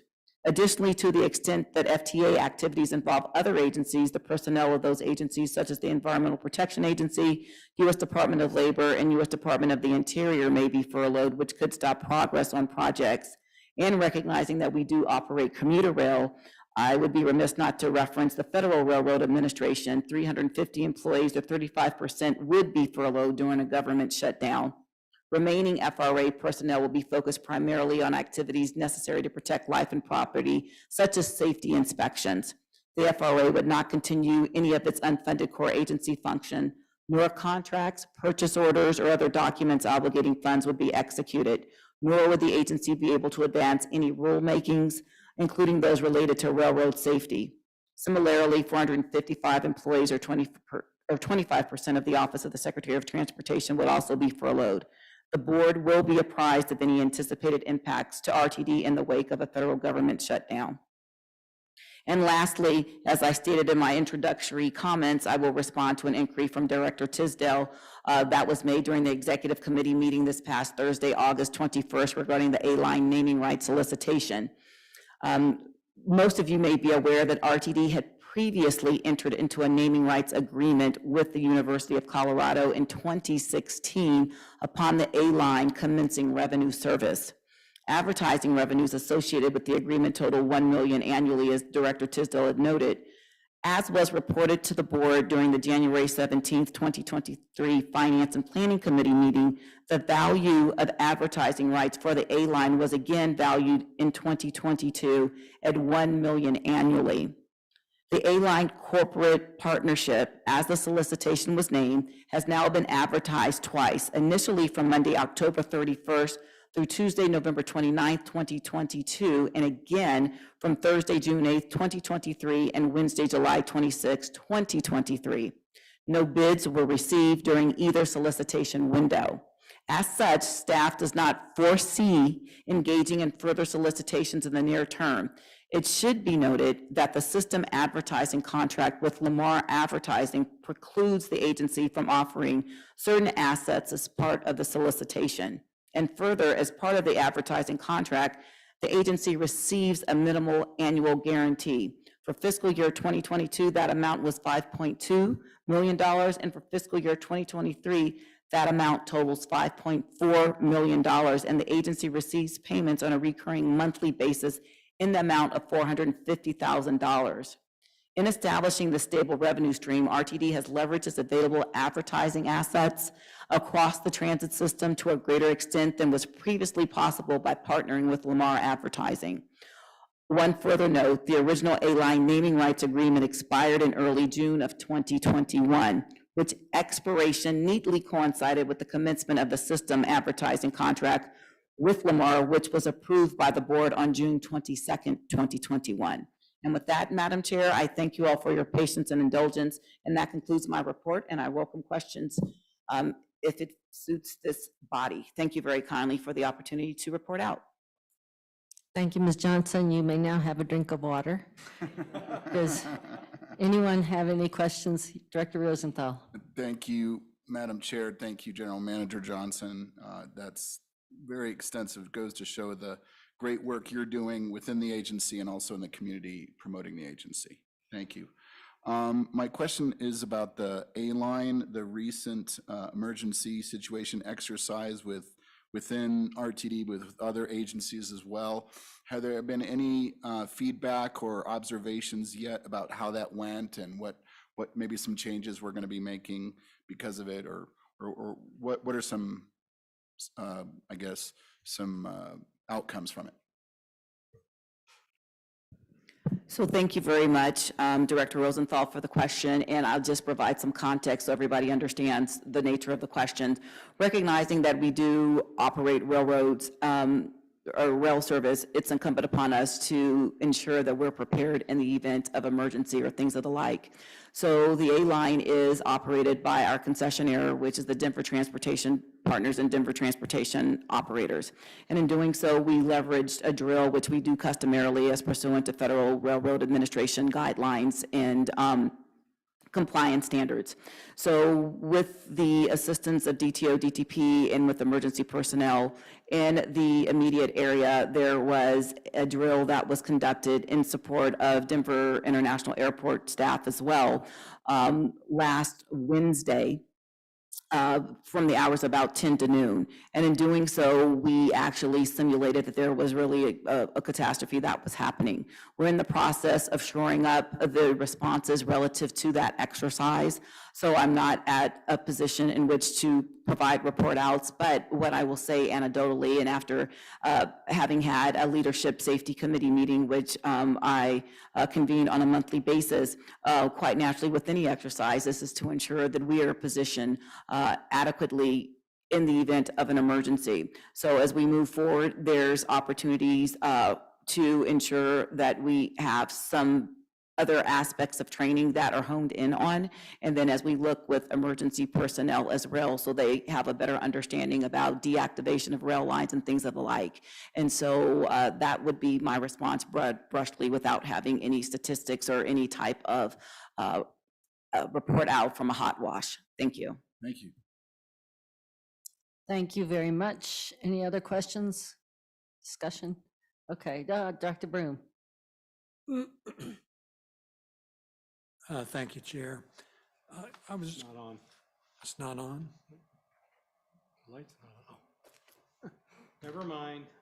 Okay. Please proceed. I apologize. I was curious as to whether there's any major movement with any of our litigation going on, and particularly whether we're coming upon some deadlines that have to be met in order for some of these lawsuits to continue. Very generally is all I'm asking. Yes, thank you very much, Director Broom, for the question, and I feel it's most appropriate that I defer the response to General Counsel. So with that, Melanie Snyder will address that inquiry. Thank you. Yes, thank you, Madam Chair and Director Broom, for the question. So yes, there is an appeal pending before the Colorado Court of Appeals in the litigation with our concessionaire. The Court of Appeals actually just issued an order extending the deadline and setting the briefing schedule. So DTP's opening brief is due on October 20th. You're welcome. Great. Anything else? Thank you very much. We're going to move on to item 17, the unanimous consent agenda. There are two items tonight listed under section 17. Those items are the GM CEO compensation philosophy and the September 2023 Code of Conduct revisions. If anyone has a change to, discussion on, or questions about these items, please feel free to advise me at this time, and I will, of course, be happy to pull it from the unanimous consent agenda for consideration under recommended action. Madam Chair, if I may. Yes, go ahead. I'd like to pull item 17B, the September 2023 Code of Conduct revisions.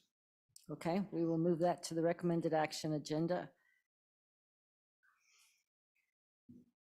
That leaves the GM CEO compensation philosophy on the unanimous consent agenda. May I have a motion to approve that? So moved, Davidson. Second. Okay. I hear Director Davidson to my left and Director Catlin to my right as the movement and the second. Are there any no votes on this action? Seeing none, we have 13 yes votes and 0 no votes and two people absent. So the motion passes. The recommended actions,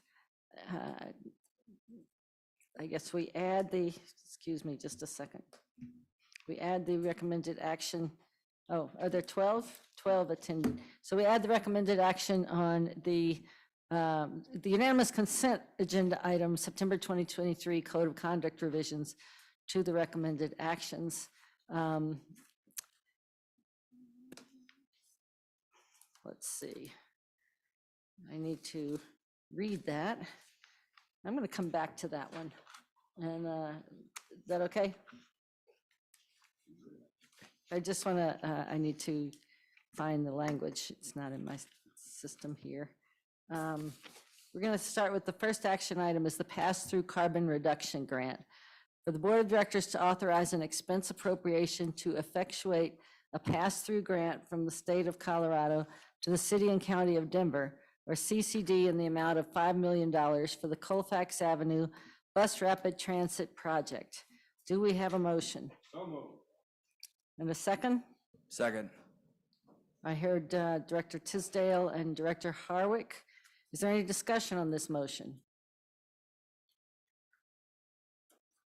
I seeing none. Are there any no votes? And seeing none, I believe we have 12 yes votes and 0 no votes. This item passes.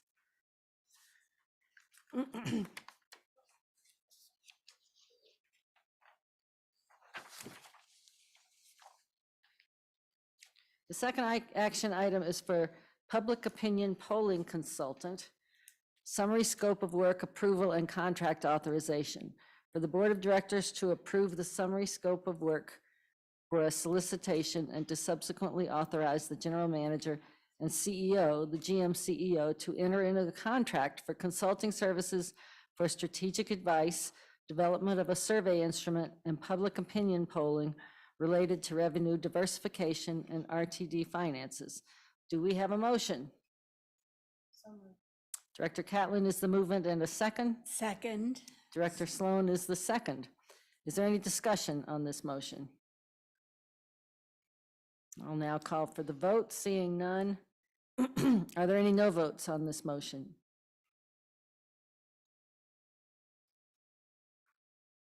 Again, seeing none, we have 12 yes votes, 0 no votes, and the motion passes. Board Office, oh, my neighbor here has found the recommended action for me.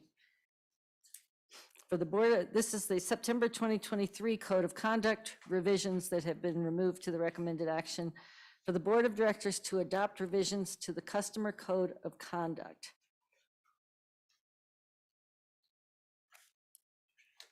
Do we have a motion to accept these revisions? Motion to approve from Director Broom, a second? Second. Second from Director Whitmore. Is there discussion on this motion? Director Tisdale. Thank you very much, Madam Chair. I want to say first that I appreciate and applaud the excellent work that Director Guzman has done in his laser-like focus on these really very helpful amendments, and I think they're good. I had some hesitation regarding the change to Rule 16 that is found on page 48 of your packet. And specifically, it relates to the deletion of the phrase, "but not limited to." The deletion of that language caused me concern. It's a common phrase that is used. Even the general manager CEO used that phrase in her report to us this evening. And the reason for it is that the maxim of the law is inclusio unius est exclusio alterius, also expressed as expressio unius est exclusio alterius, which means the inclusion of one thing or the expression of one thing excludes anything else that is not specifically mentioned. And for that reason, I liked the phrase, "but not limited to," because it gets around that rule. I have, however, having spent some time looking at this more closely, drawn comfort from a memo from the Office of Legislative Legal Services, a body with which some of our people in this room are familiar, on statutory construction. That particular memo from the Colorado Office of Legislative Legal Services recites that Colorado has adopted the approach that the word includes in a statutory provision, and this is the rough equivalent of a statutory enactment, is illustrative and not exclusive. And so therefore, I just wanted to make a record on that point so that if ever the issue arose, we would not be faced with someone saying, "Well, but that's not what you said in that rule," and citing the maximum of the law. So that gave me comfort, and so therefore I do support the amendments as submitted by Director Guzman. And again, thanks for his great work, but I wanted to make that record. Thank you very much, Madam Chair. Thank you, Director Tisdale, for being so thorough for us. I will now call for the vote. Are there any no votes on the motion? Seeing none, the measure passes with 12 yes votes, 0 no votes, and 3 who are absent. Fine. Next item is a discussion item for the 2024 Draft Legislative and Government Relations Program Mr. Davies, Government Relations Officer, would you please introduce this item? Good evening, Chair, members of the board. Michael Davies, Government Relations Officer, presented this item before the Executive Committee last week. And as the board likely knows, the board approves on an annual basis a legislative and government relations program. The purpose of that program is to give direction to staff and allow for effectiveness and flexibility during the legislative season, which can be frantic and a bit hectic. So it is a helpful document for staff. Going into a bit of detail in the attachment A, which is the draft legislative program and government relations report, or government relations program, there are not very many changes from last year's board-approved program. At the federal level, there really are no changes, and that is due to the fact that the federal policy is really set in multi-year surface transportation authorizations. And so that is the Infrastructure Investment and Jobs Act, or the BIL, the Bipartisan Infrastructure Law. And so policy is kind of set there. And really, our focus on that matter is to make sure that we're working with USDOT as they implement that law. That is, doing regulations, making sure that we're paying attention to how USDOT implements that, and commenting appropriately if need be. The other side of that is discretionary grants, and obviously advocating for discretionary grants that are a benefit to the agency. On the state side of things, again, no major changes from last year other than the addition of one item. The one addition from last year's board-approved program is row E, and that is to support legislation to provide funding for RTD's Zero Fare for Youth program. There was some discussion earlier tonight on that topic, and as Chair Geisinger mentioned, the Transportation Legislation Review Committee is contemplating a bill that would offer state funding for that purpose. And so adding that would authorize staff to advocate for legislation that would provide funding for Zero Fare for Youth. And then on the local side of things, there is no major additions, just a slight word change in row B, and that is the Subregional Service Councils and RTD Call for Projects Partnership Program. Last year's language was really to say we will implement and stand that program up, and this year really is just to change that language and say we are continuing to administer and make improvements to that program in partnership with our local municipalities. And with that, that concludes my report, and happy to answer any questions. Thank you very much. Is there discussion on the legislative agenda here? Director Rosenthal. Thank you, Madam Chair, and thank you, Mr. Davies, for your work and for also our lobbyists and legislative advisors. In terms of at the state level, and I appreciate the addition of E for the Zero Fare for Youth, where does the Zero Fare for Better Air fit in? And so obviously our first year we had a 1 month subsidy from the state. This year we had 2 months. Perhaps next year we'll have 3 months. Wouldn't that be even nicer? So where does that fit in this agenda program? Go ahead. Thank you, Director Rosenthal. It is not specifically in this agenda. That doesn't mean that it can't be added. In the past, for the Zero Fare for Better Air grants, the board has taken specific action to approve a support position for that bill. It comes before the board to submit an application to the grant program as well, but it isn't explicitly included in this program, but in the past, obviously, the board has voted to approve and support that program. Go ahead. Thank you, Madam Chair. And also, I'm encouraged also to see letter D under the state as well, in regards to enhancing penalties for assault-related crimes and RTD frontline employees. I think given some of the statistics that we heard in committee, it is really important that we support those efforts to hold people accountable for assaulting our operators. And by the way, some are also exposed to fumes and things like that. So, you know, we need our state legislators to know that the decisions they make do impact our operators. Thank you. Thank you. I skipped ahead. I see Ms. Rusha's hand up. Were you raising yours, Director Harwick? No, I was letting you know. Okay. But we need a motion and a second to approve. Oh, no, it's just a discussion item. Okay, we're good. Director Rusha. Thank you, Madam Chair. I had a comment and question. Pardon me, Director Rusha, you're very hard to hear. If you could turn things up a little. I am turned up as loud as I can be turned up. Can you still not hear me? We can hear you. It's just faint, but we'll be okay, I think. Okay, might be something on your end.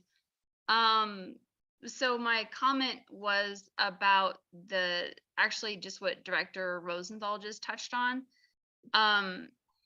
My question was on reclassifying RTD transit workers to enhanced penalties for committing assault on an RTD employee. My question to Mr. Davies, do you have an idea as to what we're seeking to reclassify transit workers as? Reclassify as what? You know, what would that statute or new statute look like? And then second, this might be a question for General Counsel, but there currently is statute on the books, 189115, that already makes it a Class 3 felony to interfere with safe transit. That also covers things like menacing. It doesn't even require an assault. And so I was just wondering, you know, what the intent is or what the need would be for this statute under Colorado state law, considering that we already have something like this on the books. And again, I want to be clear, it's not that I don't think that our operators deserve protection under the law. It's just that I'm not sure what problem that we're trying to solve in statute if we already have a law like this on the books that already has pretty severe criminal penalties. And if I'm not wrong, I think this carries up to 12 or 13 years in prison if convicted. Thank you. Mr. Davies. Thank you, Director Rusha, for the question. So just a bit of background on this topic.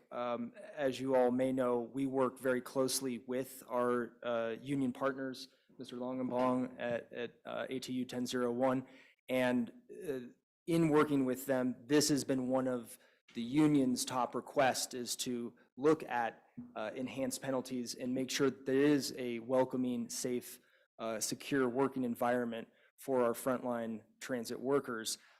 In doing some research and looking at other transit agencies throughout the nation, in other states, they do align frontline transit workers with other public employees that are on the front lines, such as officers or first responders or firefighters.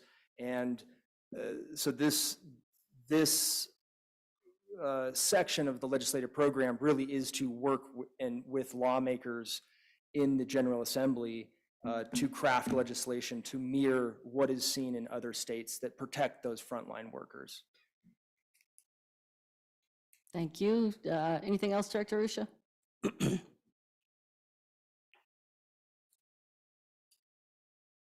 Nothing else? No, thank you. Okay. Director Catlin?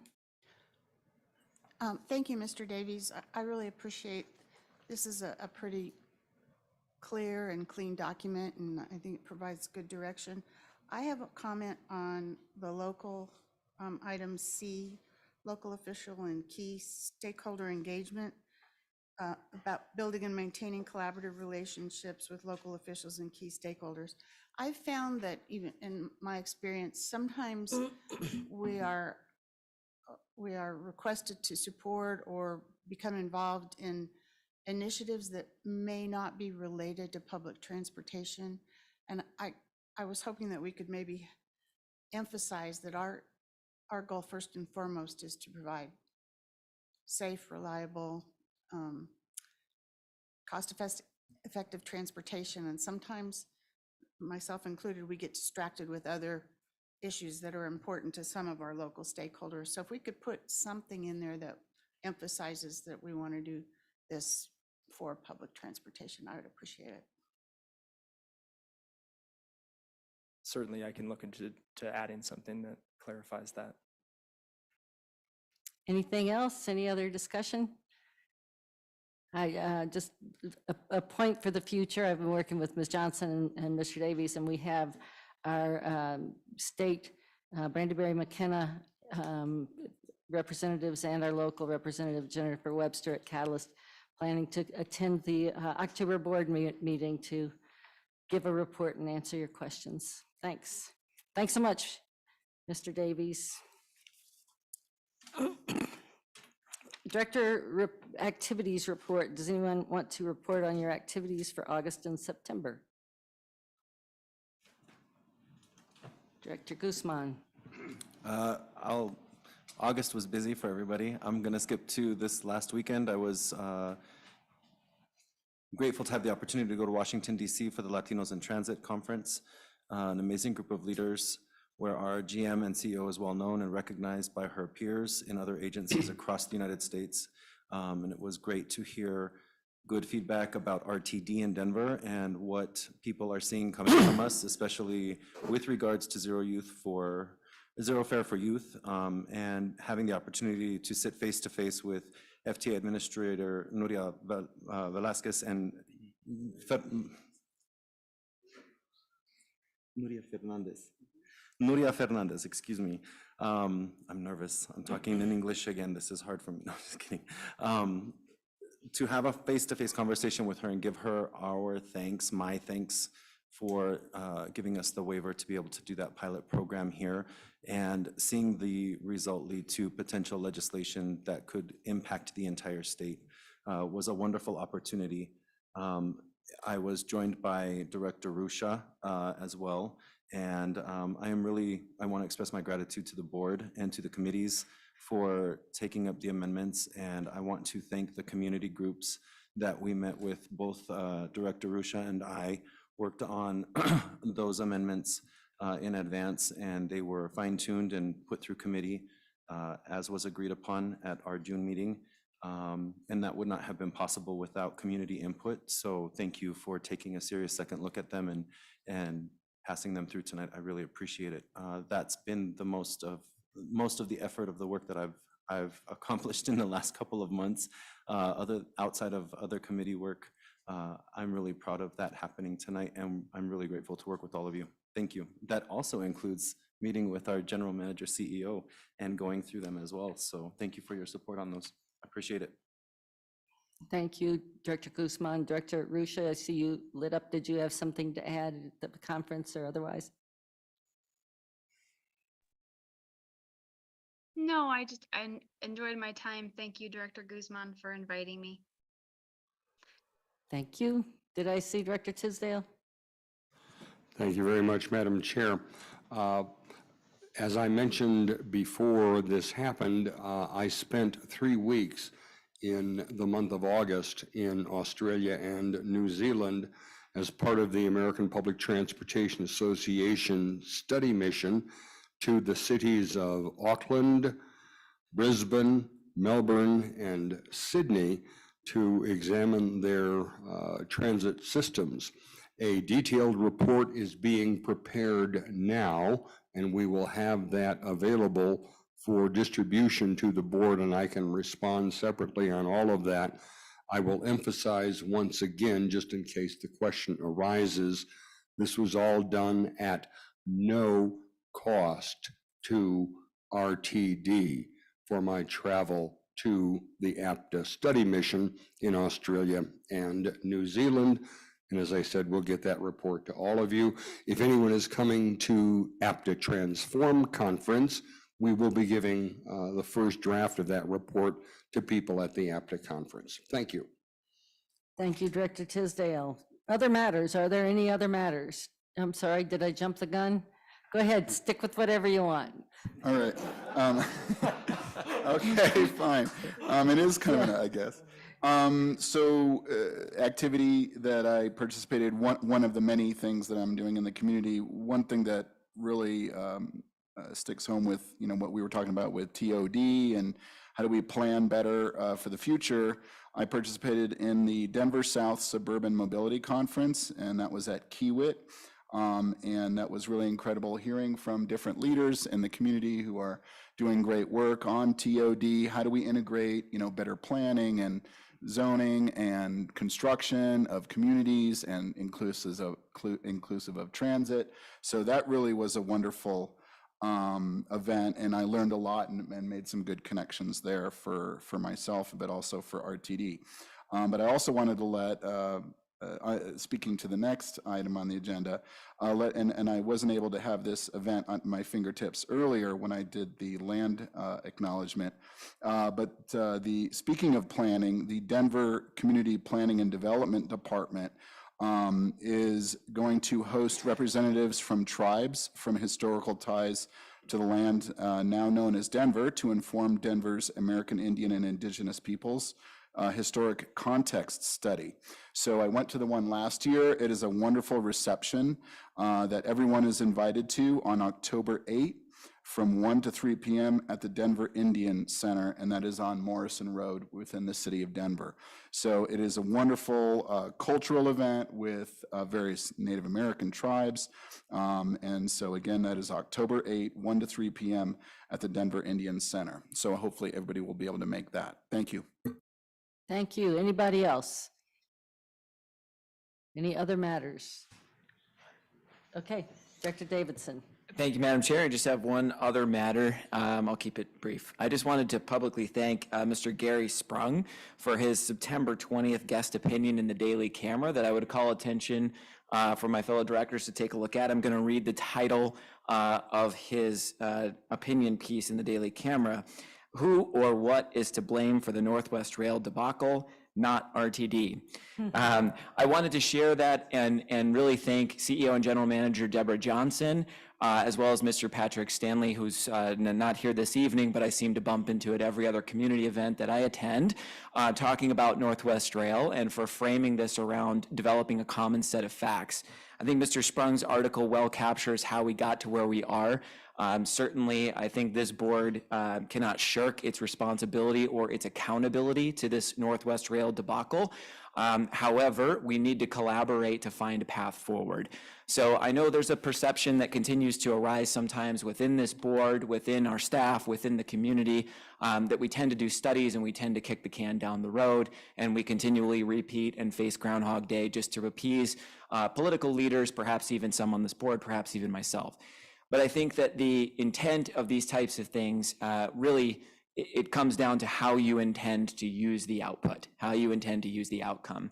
And there continues to be a great deal of enthusiasm, however difficult it may be, however uncertain it may be right now, to collaborate with the Front Range Passenger Rail District to find some way forward for this group to work with the community in earnest from a common set of facts to find a path forward. So I thank you to all of our staff, led by General Manager Johnson, for helping to establish the tone of this conversation.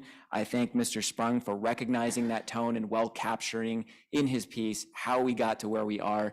And I thank this board and again, all of our RTD staff for continuing to support the effort in earnest to not only conduct this peak service study, but also to do so in collaboration very, very closely with our community. So thank you very much. Thank you, Director Davidson, and I agree, and that was very well said. I will pass on your thanks next time I run into Mr. Sprung. It was a nice piece. All right, seeing no other discussion, I will entertain a motion to adjourn. So moved. All right, lots of motions to adjourn. The meeting is adjourned, but note that the next board meeting is scheduled for Tuesday, October 24, and next week, our committee meetings are off schedule because of a couple of things. So Monday night is the Operations and Safety Committee meeting, and Tuesday night is the Finance and Planning Committee meeting. Thank you all. I will see you soon.